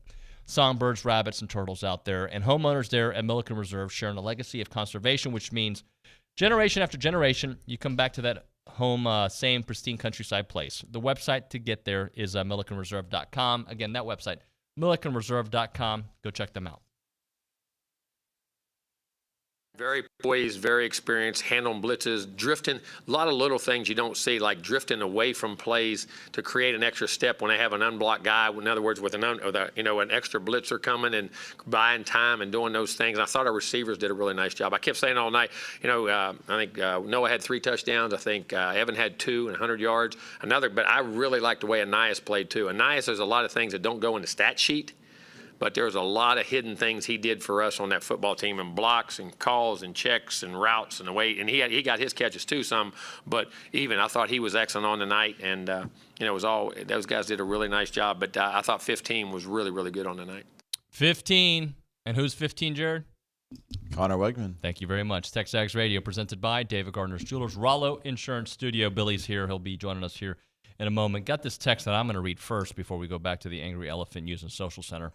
That is there an app I can use to listen to the show, Odyssey, TuneIn? No, well, TuneIn potentially, but you can listen to us on The Zone, right? They have their website you can listen to. You can listen to us on YouTube. And if you're a premium subscriber, hello, you can listen to us and watch us, all the good stuff. So those are some apps to get you going. Billy Liucci in studio here. What a surprise, Billy. Welcome into TexAgs Radio. David Nuño, how are you? I'm good, man. What's I'm up? good. How you doing? I'm good. You look good. Thank you, buddy. Appreciate you. Mm-hmm. Let's get into a couple of your takeaways here. You want to laugh at something? I'm going to talk to you during the break about something good. You'll like it, but it's making me laugh thinking about it. But Okay. It's not for on-air consumption, but it's funny. Okay. We talked a lot, so I'm trying to figure out how. I always on Mondays I have a harder time figuring out how to do this with you. Because we talked about so much during the Luchador, but Different audience. Well, kind of. Just crossover. That's why they should the people that are on the wrong side of the crossover should subscribe, help us out, get us going, and you get much more, including Deeper dives. Yeah, long cover story yesterday. Going to do the offense defense and review. We got a couple of new cool things planned content-wise. Couple of stacked interviews coming up today and tomorrow. I believe one of them with none other than Noah Thomas. So there'll be a lot to talk about with him. And then today we're going to record the Make It a Cup podcast and got a special new feature. I think we'll record that either today or tomorrow, depending on when the guest can make it into town. So, anywho, a lot going on. It's football season, man, and I could not be more excited. Yep. Watched a big-time college football game last night. We have a lot to talk about, but at Kyle Field, Saturday night, I'm talking to a lot of people other than, and she knows who she is, who is very disappointed that we were only up 14-7, quote-unquote, halfway through the game. So I had to explain that was, I'm the most pessimistic person, or not pessimistic, I get the most frustrated when A&M's slow starting or when they're not handling business early. And I had to explain that was just one drive that the defense yielded, and in really the whole game, and the offense was perfect. It was actually, I couldn't have thought of a better way for a season opener to have gone than the way A&M played Saturday night. I thought they did everything we said we hoped to see. Yep. They avoided everything we said that would be a concern. I'm not saying like the game was perfect. You know, like I would have liked to have seen the linebackers be more productive. I would have not liked to see that drive where they went down the field easily. You'd have liked to see them just rip them and gash them in the running game. But none of those things stood out as problematic. Like, I walked away going, okay, I'm not checking the box on the secondary just yet. Certainly not at corner. But I really liked what I saw from DeBerry. And Javon Thomas got to play a lot. I thought Chappelle did really good. So I'm not I didn't come away feeling worse about it. I actually came away feeling a little bit encouraged. But not enough to know. Yeah, well, yeah. You're not, again, that was kind of what I say. You don't learn very much against New Mexico. But what I did learn is there are some just bad dudes on the inside of that defensive line. McKinley Jackson, Walter Nolan, Shamar Turner. I thought they all looked really good. And then even those ends, it wasn't like a ton of pressure, but I thought they looked just strong and they could chase. And they got a little pressure as the game went on. You know, this is an opponent that tries to. Right. Their nightmare is pressure. Their nightmare is trying to have to block a team like an A&M or a Miami if you're Miami of Ohio. Their nightmare is to have to block for more than a few seconds because they know their quarterback might get killed and it ruins their whole season. So they do everything they can to avoid pressure and sacks. But I think the running game, I would have liked to have seen A&M just gash. But that's exactly what they did through the air. Mm-hmm. And the running game was solid. It just wasn't like big plays like we saw through the air. There was one, it was a long one by, Amari there in the first half, was a nice long run. Like I think 24 yards. Yeah. And he had a nice stat line, nice night. But all told, like, I didn't come away concerned any more than I was about anything. In fact, a couple of those areas were alleviated a little bit. Not much, but I mean, as much as you can against New Mexico. But I came away ecstatic about what I saw offensively. From Connor, from Noah, from Evan, from the receiving corps. But more importantly, OC, Bobby Petrino, just the approach. You see the numbers of how infrequently A&M got under like 15 seconds on the play clock. Right. That was awesome. Very few times did they even get under 10 seconds. That tempo, an offense that really looked like they knew what they were doing. We didn't see a bunch of false starts. We didn't see delays. There was one thing, was it right to start the second half? There was like a little wonky, after was it a change of possession, or there was one. I think somebody was on the field. Point being, I think Moose was out there or something. substitution. But that was one time the whole game where it was like it looked confused. They didn't look confused at all. Right. they didn't look like the play clock, that whole operation was streamlined. And that's what we talked about with things that Bobby Petrino is going to be able to do and allow Jimbo to do, which is you've got everything streamlined is the word I would say. Faster. There was more, it looked like they had more of a purpose out there, and the way they attacked. They were in attack mode from beginning to end and sent a message, I think, to future opponents, which is, if you're going to do this, we're going to go bombs away on you. Right. And I understand that it was New Mexico, but I'm going to tell you this. I watched LSU and Florida State last night. Those are two really good teams. If I'm LSU, I got a lot of concerns about my O-line. I got concerns about Jaden Daniels' health, if he's going to keep jumping over people and running around. Like, he didn't make it through last year. Now, that was their big excuse for losing this. We'll talk more LSU in a minute because I've got some thoughts there. But they're secondary, okay? I watched one or two teams this weekend that A&M is going to play that if you're going to try to stack the line of scrimmage and take away a running game, Noah Thomas, Evan Stewart, Anias, Moose, like those guys are Jade Walker, those guys are going to kill you moving forward throughout the year. And so that was what I was most excited about, was just the change in, I think, mentality and approach to offense. Texas A&M is going to be the aggressor. They're going to be in attack mode. And I think as the season goes on and teams have to kind of back away, you're going to see them run the ball better too. Again, they ran for 160, and they were never like bogged up. It wasn't like they had 14 yards at halftime and then, hey, it's right. A&M versus New Mexico or Sam Houston or Texas State. You eventually just, you wear them out depth-wise, pad the stats. They ran. They just weren't ripping chunks. But I was talking to Steve yesterday. He said he went back and rewatched, and him and Seth both said they were really impressed with Chase Basantis for a first true freshman. First, they were like, they thought he looked really good.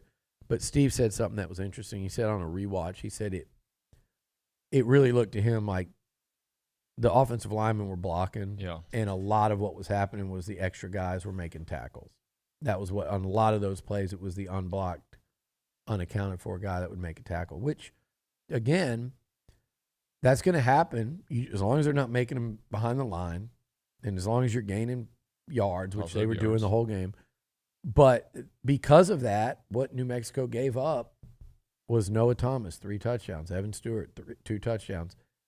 A&M, the passing yards didn't look crazy, but they could have. If that would have been the approach for 4 quarters, it would have been a 400-yard passing day. When we come back, I'm going to ask you about Connor because I believe, and I'll let you to expand on it, but I believe the way he played is changing the way the national guys look at him. Yeah, I do want to talk about it. I noticed that too. Yeah, it's all of a sudden they saw him play, so we'll get into that. Right now we're talking Charge Apparel, Aggie-owned, purpose-driven apparel brand out there supporting the U.S. economy. They make all their polos and tees right here in the United States, and they're owned and operated by a couple of great Aggies, class of 2014. They met in the Parsons Mounted Cavalry and the Corps of Cadets. You've got Tucker, member of E2, and Travis Squadron 2. And upon graduating from A&M, Tucker was commissioned into the U.S. Army, and Travis commissioned into the Air Force. And then when they separated from the military, they formed the Charge Apparel as a way to continue to serve our country through veteran nonprofits that they support. 12% of total sales are donated to veteran nonprofits with partners and focus on mental health initiatives, an ode to that 12th man. They stand in support of our servicemen and servicewomen by donating 12% of their total sales. And the clothes are awesome, guys. I wear it all the time. Lightweight, slightly tailored fit. The same premier fabric supplies that supplies the likes of Lululemon and other brands out there. The website is thechargeapparel.com, or you can find them on Instagram, The Charge Apparel, or Twitter, The Charge Brand. Go help out the good guys win off the field and on the football side of things by visiting thechargeapparel.com. Yeah, and that's what we've been seeing. That's what I've been saying in those scrimmages and the practices, and we've been playing really well. They've been very efficient. I mean, whether it's underneath routes, over the top routes, making contested catches, running moves. I mean, they're a very talented group of guys. And, you got another one, Anias, Moose, Jade. Jade had a couple of critical third downs early. That whole group, it's a very good group, in my opinion, and they play well. That is Jimbo Fisher breaking it all down on the wide receiver room. Is TexAgs Radio presented by David Gardner's Jewelers, Rollo Insurance Studio. So Look, SEC Mike, high five to you. You're all in. But I will say this. I'm watching these shows, plural, and I'm watching a bunch of them. CBS, ESPN, the different ESPN shows. And the way they talk about Connor, like it just, to me, his play, because before the game, they're like, if Connor. Now that they've seen him play at this level, like, oh, this A&M team's on a different level. It just was interesting the way the analysis has changed because he's done some things in that game that opened the eyes of many. There are people that say, oh, I don't like it. It's too much attention to, but I'm like, no, I like it. Look, we can't complain about the negativity or not getting the love or getting ignored or, and we didn't like the way really no one was talking about Connor throughout the offseason compared to some of the QBs on those lists. But I'm all here. I'm here for it. I'm all about it. Like, bring it on. Hopefully A&M goes out this weekend, and we'll talk plenty about that Miami game today and this week. Hopefully they go out and handle business, and this hype train just gets rolling even more. And then you come play ULM, and then Auburn comes in here, you beat them, and you set up a big showdown between A&M and Wigman and Arkansas and Jefferson at Cowboy Stadium. Let's go. Right. This is it's what you want, You want the whole country talking. You want your quarterback to be 5-0 going into Alabama and beat them. It's what we want. So I'm excited about it. And here's what it means to me, though. It just means that people watched and they saw a different A&M. That's what it means. And that's what everyone was waiting to see. Not just us, me, you, everyone that talks about it. Not just the fans that went out and wanted to see big plays on offense and see that football flying through the air and see guys. I always say this, right? I've had years where it's not been that way, but there's so many years where I go, we see these outstanding, terrific catches by receivers every game you watch, every week, every day in the SEC especially. Obviously in the Big 12 where they don't play defense, and they do play a little more defense there now, but we see them no matter what conference, no matter where, these sensational plays. And I'm watching Keon Coleman last night, and it's like, God, LSU receivers always make them. Alabama, there's been exceptions here at A&M, and, of course, part of it was when you were slinging it around, with Coach Sumlin, and oftentimes at the expense of any, kind of physicality. But still, guys were making plays. There have been a couple years here lately where you're like, I just want to see these circus catches regularly turned in by talented receivers. We saw it last year with Evan and Moose, and now you're seeing it. You saw it in a big way, which we were all expecting because we talked about him since I started talking about Noah Thomas since about the middle of last year, how good he was doing in practice, and we saw him contribute a couple touchdowns late. But he was the talk of the offseason for a reason. Rarely do you hear people that bullish to where you couldn't talk to anyone in the program, sources, coaches, players, on record, off record, any of it, without Noah Thomas's name coming up. And then he went out and showed it. And he's been banged up, too. I know everybody saw the boot on the foot. And for him to come out and play at not 100% and do what he did is ridiculous. So now we've seen Evan, and we saw him again yesterday or Saturday. We've seen Moose and the catches he makes. He did a lot of what Keon Coleman did last night. He did to them the last time out. And we know what Anias can do. And now you throw in a Noah. And I think Ja'Day Walker will get there too. But my point is, how many tough degree of difficulty catches did we see yesterday? Mm-hmm.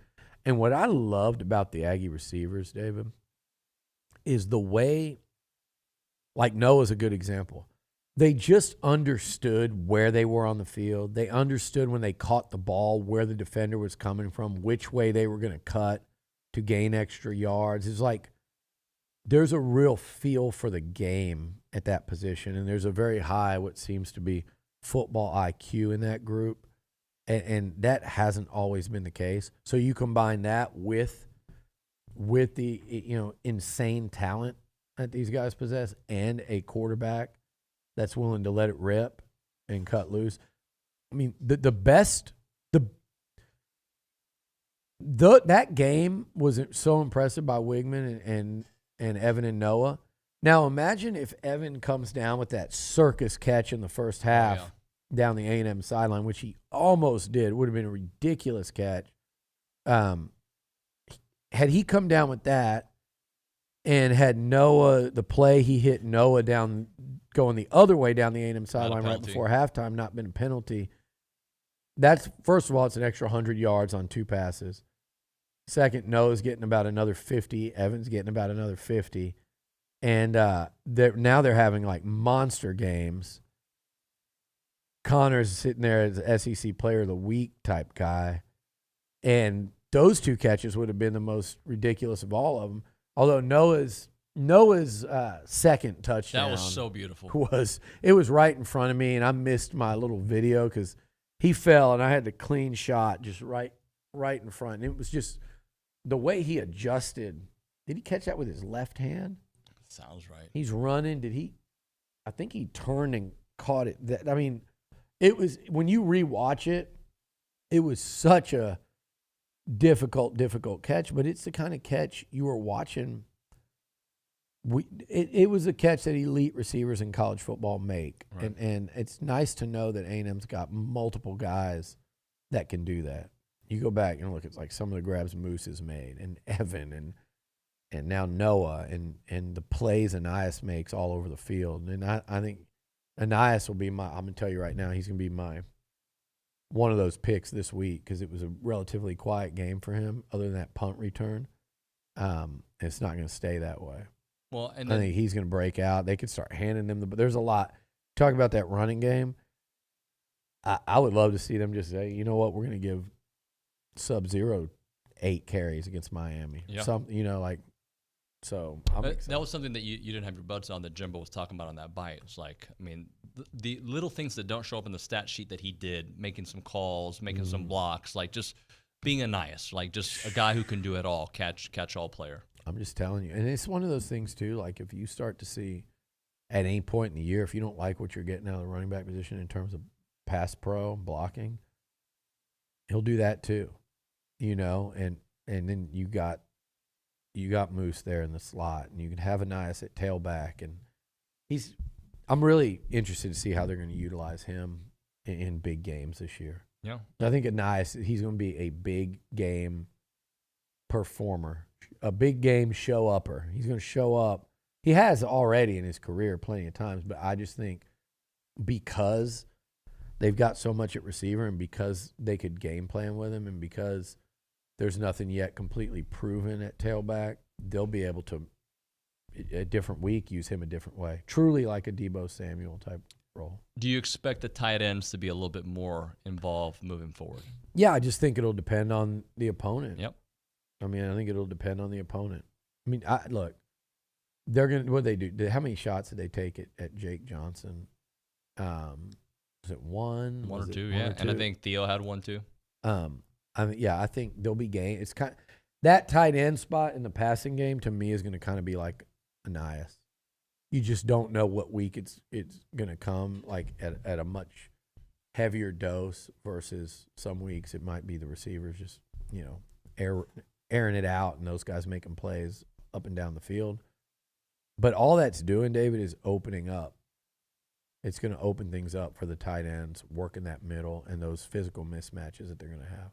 Yeah. All right, let's come back with Around Aggie Land. If you want to be part of the conversation, you can text us. You can talk to us on the TexAgs.com or on the YouTube page. But the hotline is 979-693-1150. When we come back, Kay Nagley and Around Aggie Land next on TexAgs. It is TexAgs Radio. We are presented by David Gardner's Jewelers here in the Rollo Insurance Studio. Appreciate everybody listening in. It is now time for Around Aggieland, and that's presented by Normandy State Bank. Normandy State Bank, rock solid banking. The website is normandystatebank.com. Kay Nagley. Good morning, David. How are you? I'm well. How are you? I heard pretty good weekend up in the press box It's not as fun when you're not there. Oh, I'm just gonna say because you get to see. I'll be joining y'all soon, hopefully. But there was no emotional roller coaster. Okay, that is true. Maybe we're just gonna have a steady, calm year. I mean, maybe steady, happy, calm. Maybe. Right. Yeah, like happy. Yeah.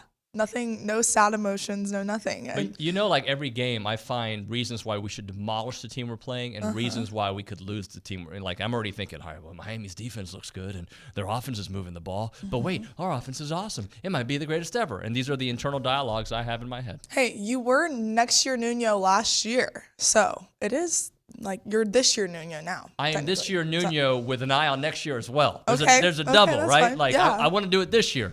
Yeah. But I really want to do it this year and next year. That works. This and not my new nickname. This and next year, Nuño. That's not the same ring to it, but okay, it's okay. Anyways, we've talked plenty of football, so I'm going to get into some other sports news. So Texas A&M volleyball and Jamie Morrison are 5-0 after beating Wright State, Bowling Green, and Loyola Chicago this weekend at the Falcon Invitational.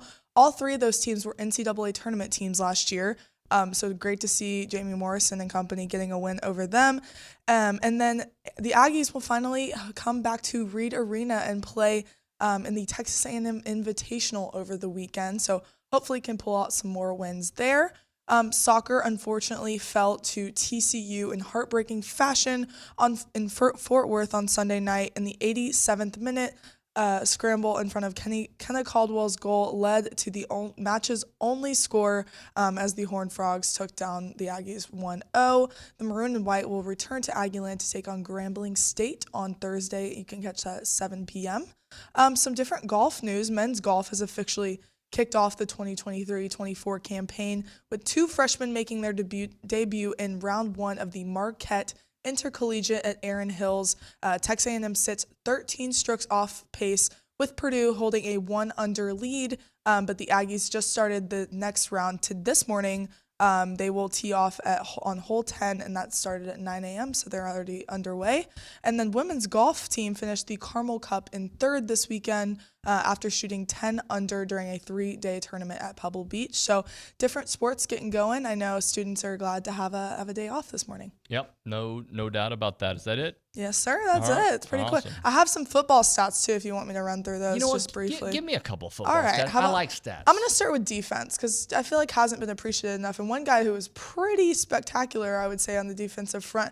How about Josh DeBerry on Saturday? I had 10 tackles, 7 were solo, 1.5 tackles for loss, 1 sack, and 1 interception. How about a stat line for his debut in Maroon and White? I am sure there were people who probably don't listen to TexAgs every day, which I don't know why.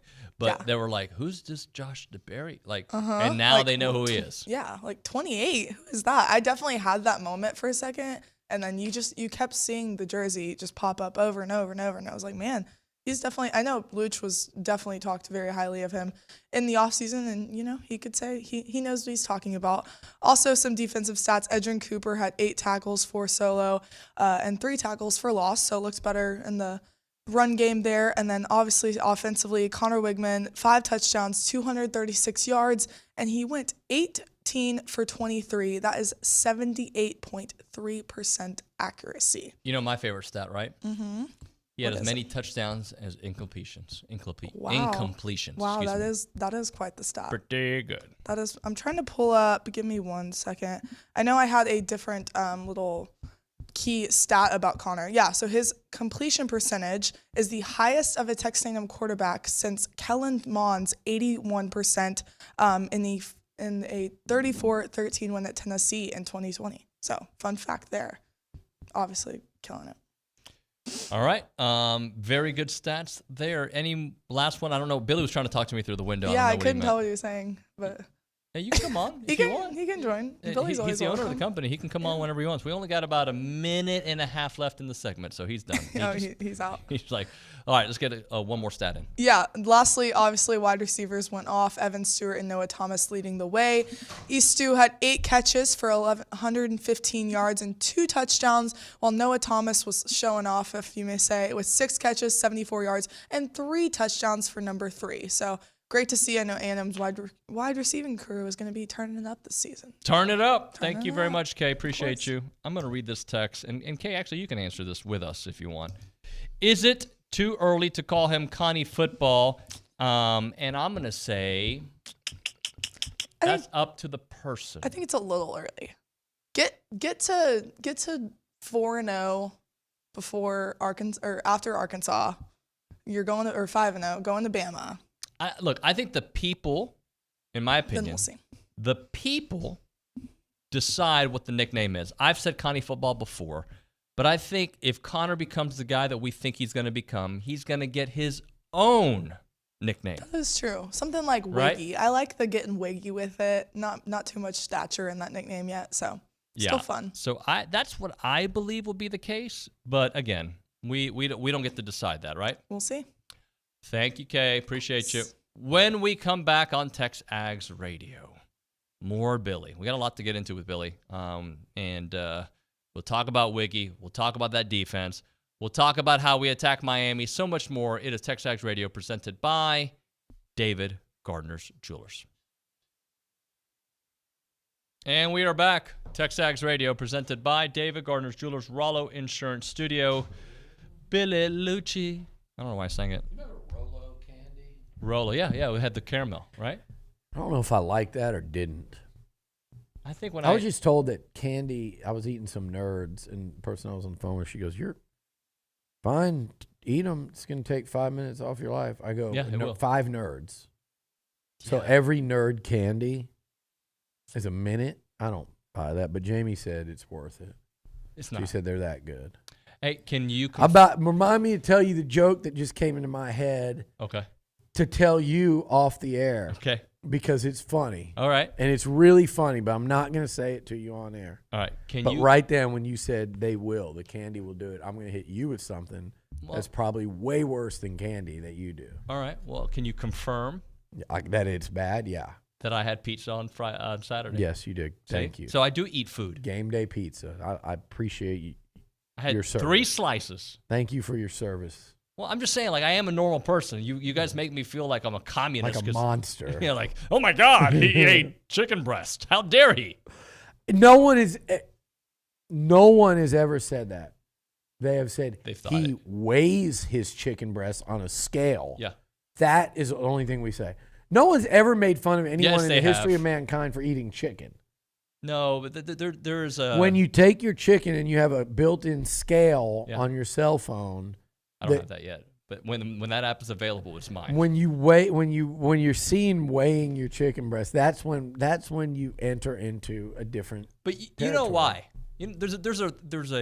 We all have our. There's a reason. Little idiosyncrasies. It's to prove to people that they, like when I have friends that tell me, "Oh, I can't lose weight because you don't do it right." Buddy. Oh, you're there for the people. I'm there to teach. You can do it. You can go up. You can go down. Mm-hmm. Just follow the protocol. It's very simple. Mm-hmm. People make it harder than it needs to be. All right, can we talk around? What? People that weigh their chicken, that seems pretty hard. Yeah, but so it takes a lot. But I of get work. the results that I want. Mm-hmm. Okay. LSU didn't get the result they want. You don't seem happy about it. I'm very happy. Discipline equals freedom. What? My good friend Jocko Willick, he wrote a book. Discipline equals freedom. There's freedom in the discipline. I like it. You helped me out in there. What did you say about LSU? They didn't get their. They had numbers. no discipline or freedom last night, did they? Florida State to me looked like the SEC team. Well, okay, you're right. And listen, teams like Clemson, teams like Florida State. I said when A&M hired Jimbo, he built an SEC West powerhouse in Tallahassee. Mm-hmm. That's what Florida State was. When Jimbo was there. That's what Clemson was, kind of timed out like they were coming up as they were kind of taking Florida State's spot at the table there. The ACC, and A&M's going to play a team with a lot of that type talent. Now, they're not where Florida State is. Part of that is the quarterback. But you can build an SEC. If there's anywhere else in college football where you can build that kind of team and that kind of roster, that type talent, Ohio State kind of does it, but not. They still run in. I think more often than not, when they run into these SEC teams, they're not quite there. Although they're the exception. USC, when they're really up, is an exception. And that's damn near about it. Texas did it. Yep. But Texas is in the SEC now. OU, see, it's like a lot of times these West Coast teams and OU, and you go, man, that's really, really talented. then they run in and you realize they're going to lose it in the trenches. And they have playmakers, but the SEC has bigger, badder playmakers. You know, they're the same type playmakers, but they're bigger, faster, stronger. There are exceptions every year, but if you're talking about an annual like program that can stand toe-to-toe with SEC, of course it's going to come a lot of times from the South. Yep. Because Clemson, Florida State, Miami, they're all recruiting from the exact same talent pool that the Southeastern Conference is. It's in that footprint, but then it's also, you know, once they break out, it goes nationally. So, yeah, they certainly did look like they look like a team that would contend for an SEC title this year. And if they were in the West, because of what they did to LSU and because of where Bama's at, I would say, you know, Florida State would be my pick to win the West this year. I don't think I'd have them above Georgia. I think if we're looking at college football teams 1 week in, if they were in this league, they'd probably be the second team you'd be picking. Mm-hmm. They look really good. They look like a playoff team because of their schedule. They look like a title, not a title. I think Georgia is still like, but I mean, they look like a playoff team and a team that can make a run at a national title. And Bronny and I were talking back there, and he said, man, they look so good. And I said, you know, if A&M played Florida State today, Florida State just looks more ready this early in the season. So if they played today, you'd go with Florida State, right? But if you went across the board talent, I'm sitting here going, yeah, A&M's as talented as Florida State. They certainly are. And if you looked at them on the field, you wouldn't see like areas of physical mismatch. I mean, 6'7" receiver and Keon Coleman are physical mismatches. So is Noah Thomas at 6'5", and Evan Stewart and Anais and that receiving core. But where you see it, to me, and they've got their running backs are more ready, you know, than A&M's are right now in terms of, you know, I just think we need to see more of the A&M backs. But my point in all that is talent per talent, even with all those transfers that Florida State has, A&M would line up and measure up. Where you see the difference is you've got a veteran proven QB, which I think Connor will be soon enough. He's well on his way. And you see that dominant pass rusher in Verse. I think that right now, that's the difference. That's the biggest difference. So you saw Connor Wigman in the way he played against New Mexico. Well, it won't be long before he's playing like that against SEC teams. I mean, hell, we saw him do it against Ole Miss and LSU as a true freshman. But I'm talking about when he starts making those plays like he did to Noah before halftime, when he starts doing that on the regular, where he scrambles out, he looks down the field, boom, there's a shot. Guys are crossing. He's throwing, you know, back to the middle of the field to open receivers because the defense is broken down. Connor will be able to do that stuff. And when he starts to really get comfortable and confident, then I think you'll see A&M with that. I think Verse is an absolute game changer for them, rushing the quarterback. He's lethal. The other thing is about Florida State right now, where they're ahead, and I don't mean they're ahead of A&M. This team right now, this year, they're ahead of A&M and they were ahead of LSU yesterday, because they're a very, very confident football team. Let the Aggies go win at Miami and let them beat Auburn at home. You could start to see a really confident football team. Florida State right now, they think they're going to win every time they step on the field, but that's a great deal of confidence in that team right now. Yeah. And that quarterback, and they demoralized LSU last night. But I want to point something out. Yes, sir. What did Florida State do to LSU that A&M didn't do last year? Like 3 games ago. It was the same blueprint. It was almost the same score. It was 38-17, both games with minutes left. Against A&M, LSU scored late. Last night, Florida State and LSU scored late. Right. They traded scores late, but both games were like 38-17 midway through the fourth quarter, with a close game at halftime where the Aggies just completely pulled away, outclassed them, overmatched them, and throttled their asses. And that's what Florida State did last night. So as much as we're talking up Florida State, saying, man, that was a championship-level performance, A&M did the exact same thing. They beat them up physically. They got after Jaden Daniels. The score looked almost exact. You had receivers making ridiculous plays down the field against that LSU secondary. It was very similar. And people don't want to say that because I realize that this Florida State team is on a whole nother level than last year's A&M team was.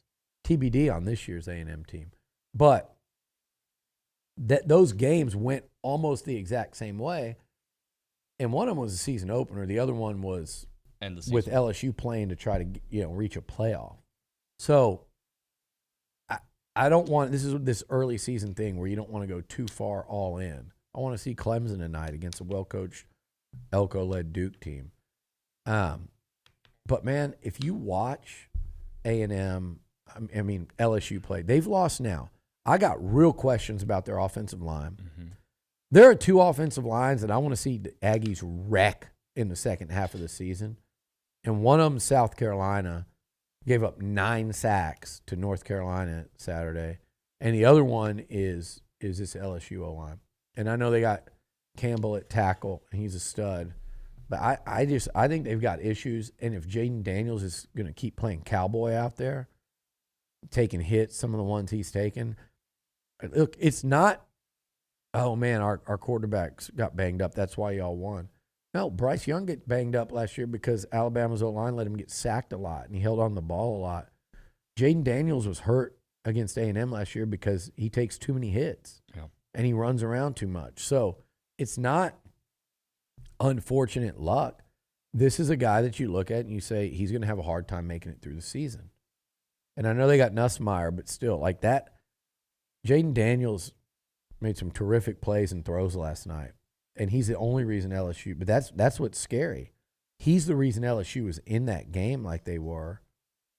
And if he's not out there, what does that team look like? I think they're shaky on the O-line. I don't think they have, great running backs like they used to. And their secondary, that is not an LSU secondary.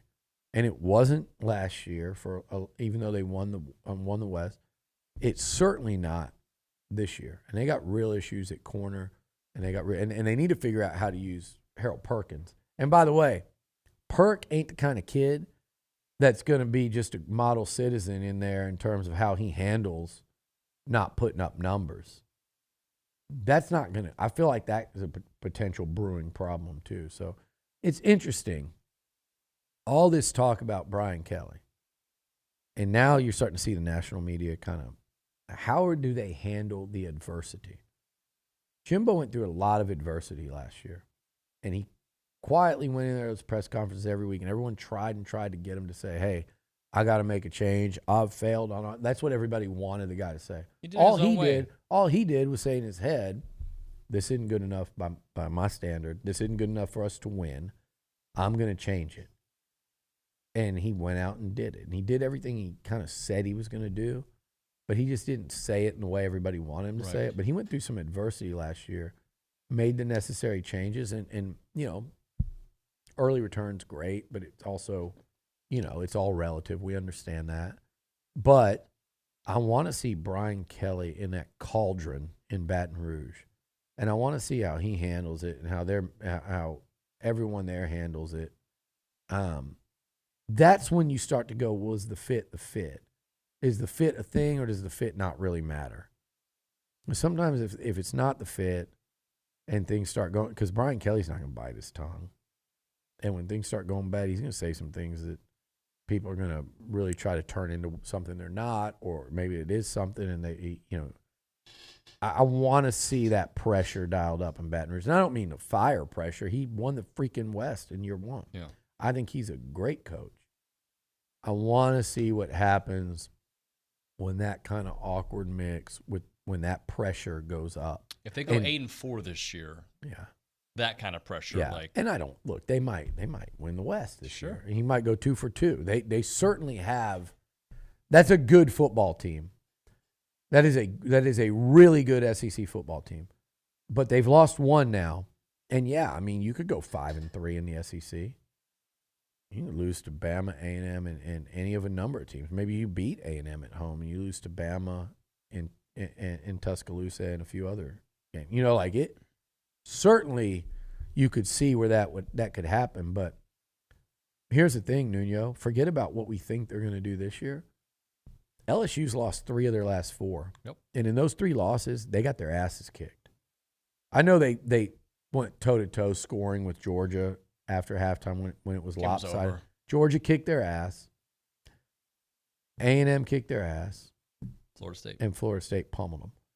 3, and their one win has come against a Purdue team that was not only were they Purdue, they were also Purdue minus a ton of their players.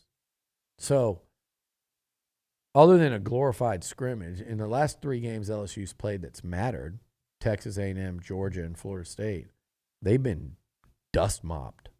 They've been handled. I don't know if that's a thing or I just made it up, but I liked it because they got dust mopped. They just got mopped the floor. They did. They did. They really were. They weren't non-competitive against Florida State and A&M, but they just couldn't stand toe-to-toe with either of those teams physically for 4 quarters. And the playmakers from, Hunter and Coleman and those Florida State backs, and then you look at A&M and Moose and A-Chain and Wigman. Like, in both of those games, what happened was the playmakers for the Seminoles and the Aggies were too much for LSU to handle. And LSU's playmakers were not of the level that Texas A&M and Florida State's were. Am I saying A&M's Florida State? No, that's not the point of what I'm saying. The point of what I'm saying right now is LSU is not LSU. Right. And I don't think people are talking about that enough because I think if you change one play last year against Bama, and if they don't get that 2-point and ballsy call, he deserves all the credit, Brian Kelly, to do that. And a great call, terrific execution from Daniels and Mason Taylor. Like, not taking away. They did it. They made the play. But if they didn't, kind of like A&M was unable to do that on the goal line against Bama, if they didn't, I think this whole narrative is a hell of a lot different because there's no West title. Now that's an 8-4 LSU team last year, and they're 0-1 to start this year. And the reality is, I think the reality is it's more like that, and he's building that thing a little more. Now, they're going to get Mason Smith back, and he's obviously an absolute beast. But I'm just telling you, I saw more to be concerned about if I'm an LSU fan or covering that team or if I'm a part of that program than I think. I'll be interested to see if people really start pointing that out today in the wake of that football game. We got to hit a break here. Do you see L.J. Johnson's stat line? He looked pretty good. I saw he had a long run. What was his stat line? 14 carries, 128 yards, 9.18. Who'd they play? Louisiana Tech. So, not bad. Not a bad opponent. He looked good on that run. He looked explosive. I always liked the way he exploded through that initial wave. I don't know if he's got long speed, but it's fine. If you go 40 yards and somebody catches you, I think we'll take that. So good for him. Did he transferred prior to last season, right? Like, no, he was on the team last year. Yeah, I forget. He left right after. Yeah, he was like the early transfer. Yeah, which was crazy because Devon A-Chain was going to leave. Look, the Ags could use him. I think they could use a veteran back, but I also want to see this week. I think is going to be telling for these running backs. Because I think you're going to have to be used more. And look, you saw Reuben Owens line up at receiver. You saw him there. There's some stuff. You'll see some stuff with those running backs. I think beginning this week, I think you'll see their role increase in both the passing game, but also, it's different matchups, different weeks. We'll see if things open up on the ground for A&M as they continue to throw the ball well. All right, let's continue on here in a moment. Right now, Heritage Films, Chance McClain's company, the website yourheritagefilm.com. I had a guy stop me actually at the game at Kyle Field. Like, hey, man, can you give me a little bit more info on Heritage Films? So if you don't understand it, it's documentaries about families, right? And I'm sure you understand that means, but like it is done in a Hollywood-esque style, right? They bring a crew to your house, they bring a crew wherever you want to do the video. They sit you down, they ask you all the questions, they ask for the pictures, the videos to kind of help support your family story, and it could be your father, your uncle, your grandfather, your boss, your family business, your family ranch, whatever you want to focus in on, and then they're going to make a 2-hour documentary out of that, right? About 8 to 10 week process to get it done, and you're going to love it. You're absolutely going to love it watching it with your family now and then years from now, because we're not all promised tomorrow, right? So this is something to preserve the story for throughout the years for your younger generations out there.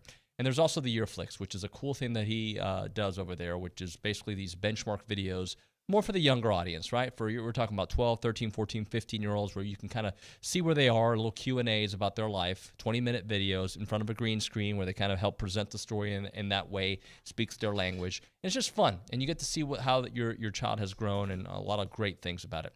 The website is yourheritagefilm.com, yourheritagefilm.com, 713-893-8341, 713-893-8341. Again, very proud of our guys. A good opening win of the season. Thought the guys played hard, played physical. Thought we were very efficient, especially in the first half. I really liked how we started the game with, no self-inflicted wounds from ourselves, from, substitution issues and penalties and that kind of thing. Took care of the football very well offensively. We had the ball 5 times, scored 5 drives, and had another 2-minute drive was really good. And got a field goal block, but did a nice job there. Defensively, thought to come out. They hit some little nickel and dime throws, and not say nickel and dime, good throws, slants, and got inside, and we got that fixed. And we played the run extremely well in the game. Then it got some pressure on the quarterback, and we, got there. Jimbo Fisher there with his opening comments. One of the things he said is they fixed the little issues that they may have had with the running game after that scoring drive. And in fact, I wrote down some numbers. Let me see if I have that here. Billy, we saw that drive, and it felt like, oh, here we go again. But really, after that, they were not able to do it. I'm trying to find my number. 2.8 yards per carry, 32 rushing attempts, only 91 yards. Yes, there was an issue that drive, but they fixed it. Yeah, that drive was just like they caught them on their heels there, hit a couple passes, and then the mistakes early, 2 of the penalties and whatnot. Yeah, and I'm getting texts, and people are like, "Oh, defense." Do people text you during the middle of the game? I try to tell them not to. Certain people have enough to where I don't really screw with them anymore. Like it literally makes me not like people that do it after I ask them not to. But I don't mind texts. But if it's the same like one per, it's somebody that like in a 52-10 game. If I go back and look at your texts and they're all negative. I don't care if you say something negative, but if I go look at your text and they're all negative and A&M wins 52-10, and it was 14-7 for a 4, 5, 6 plays, and I look and the whole thing is just like you're dragging my energy down, or just like I don't like fans like that. Like the year, like you can be negative as you want during 5-7 or 7-5, whatever, but when I go back and look in the whole time throughout 2020, because A&M didn't blow teams out, and there were weeks like Vandy and LSU where the offense looked bad, and I look up and A&M's 9-1, winning an Orange Bowl and finishing in the top 5, and the whole year all you were a damn drain. I don't have time for those kind of people. And there's some people I am friends with that know, don't text me during games. We had to talk to somebody that worked here where I basically was like, if you text me again during a game, you're not working. Because it would be like one play, and I would get a text saying, "Oh my God, this is, we're done." And it's like, God, you're trying to watch it, you're trying to enjoy it. You don't want to screen everything that happens because there could be you or OB up there texting me about something, or y'all see something up there, or you never know what it is. But during that drive, it was like, I got like, DeBerry's awful, and by the way, he ended up having a really nice game. Yeah. And I thought he looked really good. He had the pick, he had the sack, he is physical as a tackler. I heard you say, "Well, I don't you really want your corner making all those tackles." It just depends. But that's what I said, though. Yeah. I said it's not like if the safety makes 20 tackles because the running back's back in there. Right. You don't like that. at corner, I mean, whatever. He's not going to average 10 tackles a game, but he helped in run support at corner. Yeah, he did. Those are good tackles. Those are the tackles you want. And if you give up 7, 8, 12-yard catch, I also really want you to make that tackle. So if he's making 12 tackles a game and giving up 12 catches for 120 yards, then yeah, we don't like that. If he's making 10 tackles and multiple ones are by the line of scrimmage, including a sack, and he gives up a couple completions but also gets a pick, like I thought he played well. And again, I said it all offseason. This guy was a second-team all-ACC pick. He was a third-team honorable mention pick last year. So he's had 2 years where he's got an all-conference mention in the Atlantic Coast Conference, playing for a bad program up there. So he's not getting any benefit of the doubt or any love, and he stood out. So that drive is funny to me because I was getting that, and I was getting, oh, man, they're running all over us, and they really didn't run very well the whole game. I'm sure you go back and there are things. Again, I saw some misfits at linebacker that I didn't like because that was a real problem last year, and it could continue to be. It's a concern. We'll ask Jimbo today, but J.D. Davis posts on his social media where looked like he was in a hospital bed getting wheeled through, saying, he loved everyone, so it looked like he might have had something requiring, and it could be like, you never know, and that's a couple-week thing, right. Or we'll find out today. But that depth might have already taken a hit one game in. I saw some things I like. Torian York's going to be really good. I saw some things I liked from him, but he's also a true freshman. Yep. I don't know. Like, the fact, though, again, like I said, York showed a lot of really good things, but the fact that he's a true freshman and he just shot right past Chris Russell, who will have a chance to prove otherwise and reclaim a job because he's going to be playing a lot. But I didn't see anything real impactful there. But all told, on defense, I thought the defense had a solid game.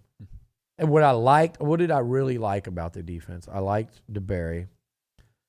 I really liked the interior D-line. Not that that's a surprise, but damn, they were. I had people watching the game on TV that were like, dude, these guys on TV, like, you can't even. What Walt and McKinley were doing to that offensive line was just. And again, this is like I said about Noah and Evan and Moose and Anais. We've seen them do it against real teams. Those guys could not be stopped. And I've seen McKinley Jackson do that to Alabama. I've seen Walter Nolan flash that as a true freshman in SEC games. We've seen Rakes hadn't practiced as much. He had that hand injury. He was out there getting after it. Shamar Turner, I mentioned. How about Shamar Stewart on a couple of those plays? The one where he got flagged for the face mask. Still ridiculous. I mean, the closing speed, the dude's 285. They got weapons. I still want to see, and Diggs Diggs caused that interception, but I still want to see, I really want to see Silla and Eni White. We saw them out there plenty, but I want to see them start really pressuring the QB because I want that edge pressure because I think they're going to have a pretty dominant interior pass rush. Let's hit a break. I want to ask you about other quarterbacks. I mean, we can talk quarterback and Connor still, but how did quarterbacks look around college football? We'll talk about that next. Right now, Costa Vida time. They were here at our tailgate. Hopefully you got to stop by and just mingle and meet some of the staff out here. Holly was here. She brought Ryan Targach, and they had the Ryan Targach combo. It was so good, by the way. Sweet pork quesadillas and chili lime chicken burritos, all that good stuff that you got to hear at the tailgate.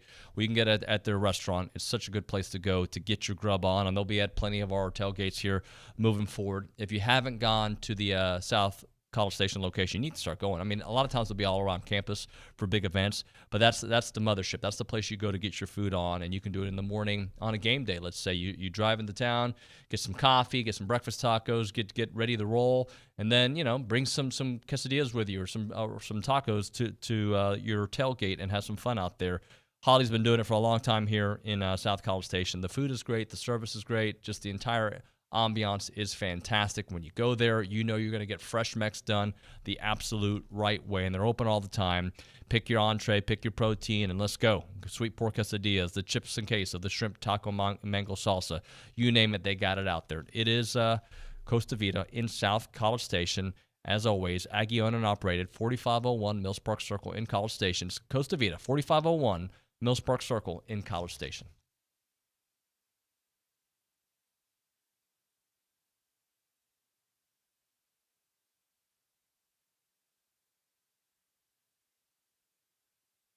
Last year we were sloppy in the first half and really good in the second. This year we were great in the first half and sloppy in the second.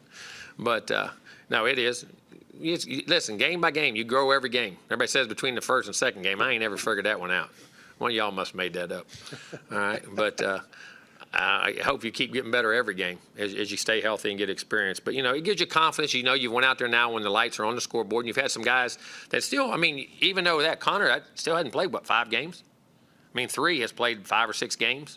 They're all still relatively young guys. And the more guys go out on the field and play and have success, and, you had a starting right tackle who's a true freshman tonight, Chase Basantis, who played out there. So the more those guys get on the field, have success. Mari Daniels, first true, those backs, a true significant playing time they had, did a really nice job. So the more they get out there and play, and the DBs, the young DBs, Bryce and all those guys on defense, and Shamar, and, they're going to gain confidence, and that's what we got to have.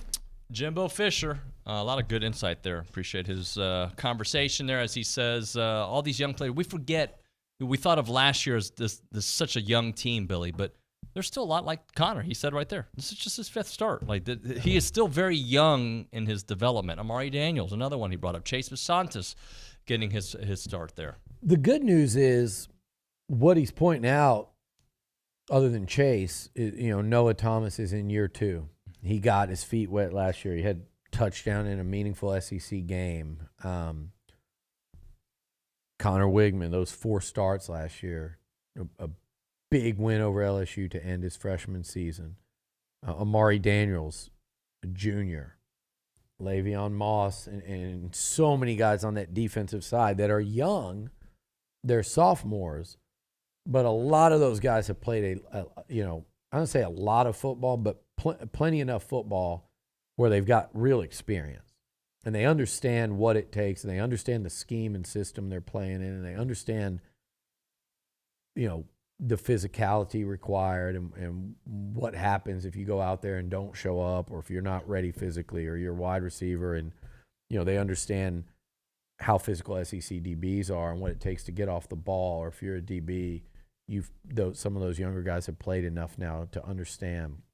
Like Jordan Gilbert hasn't been a full-time starter, and now he is, but he's in year 3. Bryce Anderson played a lot last year, and now he's out there kind of as a defensive leader. So, and then you've got the Edgerrin Coopers, the McKinley Jackson, Fidel Diggs, Rakes, Damani Richardson, Anais, Layden Robinson, who I thought had a really nice game, and Bryce. Ruben's not playing yet, but you've got a lot, even like Trey Zune. Well, he's just a true sophomore. But, yeah, but he also started, almost every game last year. He's got a full season under his belt. So while they are still a young team, if you just probably went by classification, I don't think it's something of an excuse. And Jimbo wasn't using it as an excuse. He's telling it like it is. But they don't have to play the young card. And I don't think youth is going to get this football team beat. I actually think they're going to win games because of experience. So I'm going to throw you some quarterbacks, okay?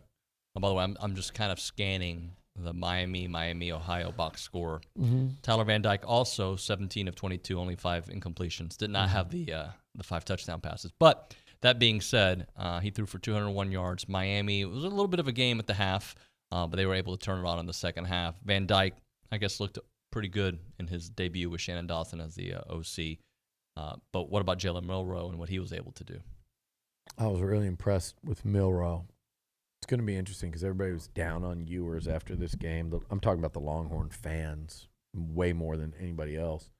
They want to see Malik. They want to see Malik Murphy. They want to see Arch Manning. I'm like, give this kid time. God, they're giving up on this kid. Like, and they can say they're not, but a lot of their fans are over it. Mm-hmm. I didn't think he looked at. He struggles with that deep ball. Just the consistency of it. There'll be games where he's going to be hitting it, and then it'll change everything for that offense. I'm still very interested in that game with Bama because for as good as Bama, mind you, Bama did beat Middle Tennessee. Middle Tennessee is not a bad. They're not a joke of a program at that level. You know, it's not like they were playing New Mexico or Mercer Right. or UMass or some of these teams that the SEC teams played. Middle Tennessee. I mean, am I wrong, or was it Middle Tennessee that beat the crap out of Miami last year? Yeah, That sounds right. Yeah, they yeah. beat the what out of them in Miami. That was the game that just kind of, A&M beat Miami 17-9, and then Middle Tennessee went and put up like 45 on them. So, Bama's an interesting one with Milroe because the one thing people didn't account for is, like, what if they just transitioned to doing a lot more QB run game than we've seen? And people forget, and I know Jalen Hurts has turned out to be special. Jalen Hurts was not a very good thrower of the football at Alabama. He wasn't.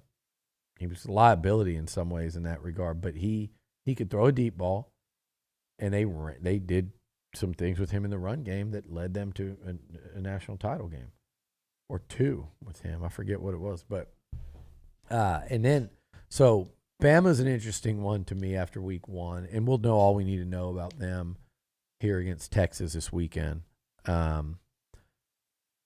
Ewers didn't look great.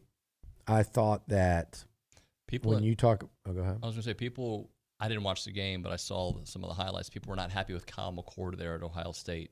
Yeah. But if I remember correctly, Yeah. C.J. Stroud in his first start also didn't look great either, and he turned out to be pretty Which darn quarterback was it from Ohio State that lost to Oregon? Was that Stroud? good. It was Stroud, yeah. That lost to Oregon. That was I think Second the game same of the season. day A&M played at Colorado Yes. a couple of years ago. Look, Van Dyke is what's important right now when we're talking about for A&M. Shannon Dawson versus DJ Durkin might be the matchup that determines this game, because A&M has the horses up front to stand in there, and those rushing yards. Miami's backs look good, They rushed especially for that true 250 freshman. yards. Yeah, but they played Miami of Ohio. Yeah. So here's my thing, and the holes should look a lot different when you got McKinley Jackson, Walter Nolan, Shamar Stewart, Shamar Turner, LT Overton, who I thought had a nice opener. When those guys are the ones that you're trying to block and not Miami of Ohio, those running lanes and those openings should look a lot different. There should be white jerseys in there causing problems. Yeah. But this is a spread guy from the Holgerson tree. I mean, he's like one of Dana's right-hand men, West Virginia, U of H. These are the teams with tempo and spread and good quarterback play that caused A&M problems last year, and even some under Elko. You think about getting blitzed early by Ole Miss and Matt Corral. You remember getting blitzed by Arkansas and KJ Jefferson. Really, even last year, Ole Miss, what they did to A&M this past year. So there's a lot of I think there should be some concern in terms of the matchup, and this will be a really good early season test for Durkin, so we can see what kind of progress they've made against these type of offenses, because they will see other ones. And Van Pelt is a good veteran quarterback. He's good, and don't let him get going. Don't let him get hot. But again, I still think people were texting me or calling me, man, Miami looks good. Miami looks really good. And I go, I thought so too, but also they're playing Miami of Ohio. So if we're going to say how good they looked when they were up 13-3 at halftime, and they kicked a field goal with no time left in the half to push that lead to 16. If that was A&M in New Mexico and the Aggies were up 13-3 with 5 seconds left in the first half, kicked a field goal to go up 16 and eventually won 38-3, I don't think our fans would be texting me and my friends and people, former players, whatever, would be texting me saying, and we wouldn't be sitting here hearing about how good we look. Right. So I did think they looked good watching the game, the eyeball test. But if A&M had that same performance, you guys were saying if they didn't score over 40 this week, it was going to be somewhat of a I disappointment. asked for 35 at the half. I asked for 50 for the game. Yeah, so Miami didn't do any of that. No. So And I think Miami of Ohio, I think the MAC teams typically would be better than New Mexico, but it's not like they played a bad Group of 5 team, and so did A&M. And all I'm saying is I hope those same people that are saying Miami looked good, I'm worried about it, go, well, what's Miami thinking about A&M? What should they be worried about? I think they got a lot to worry about too. My thing is if that game was at home at Kyle Field, I think A&M wins it comfortably. But I think traveling across the country, this team this year has not played on the road, and go out there and play a quality opponent that's capable of beating you. I think it's a very dangerous game. They've got an experienced QB. They've got new coordinators on each side. I really like their D coordinator. They've got talent at the skill spots. They've got athletes at the line of scrimmage. It won't be easy. It's going to be hard-earned. It's going to be difficult. I do think A&M will win. I think they should win. We're, again, like I wrote, we're in year 6 there under Jimbo. He has had time to really stack the roster. There are playmakers. There are badasses along the defensive line. There's a lot of experience on the A&M O-line.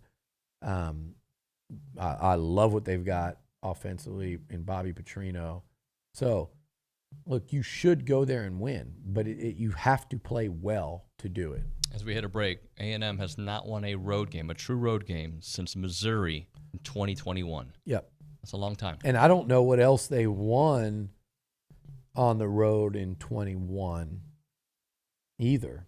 I mean, there was Missouri, there was Colorado early. Which is neutral. But, yeah. I mean, They lost at Ole Miss. look, Yeah. they need to go. This is a good test. They need to go win on the road because they're going to have to win road games in the SEC this year. Oxford, they're going to have to win in Arkansas away from home. They're going to have to go win in Knoxville. I mean, and Baton Rouge. So it's fine. You need to show it, though. They need to play better away from Kyle Field than they have since 2020, where they were great.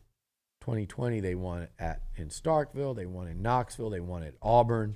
They won in the Orange Bowl. So they really need to go and do what they did the last time they went out there and played in the Orange Bowl. One last segment to go here on TexAgs Radio. We see your text messages there at the Angry Elephant News and Social Center. We'll try to get to some of those next on TexAgs Radio.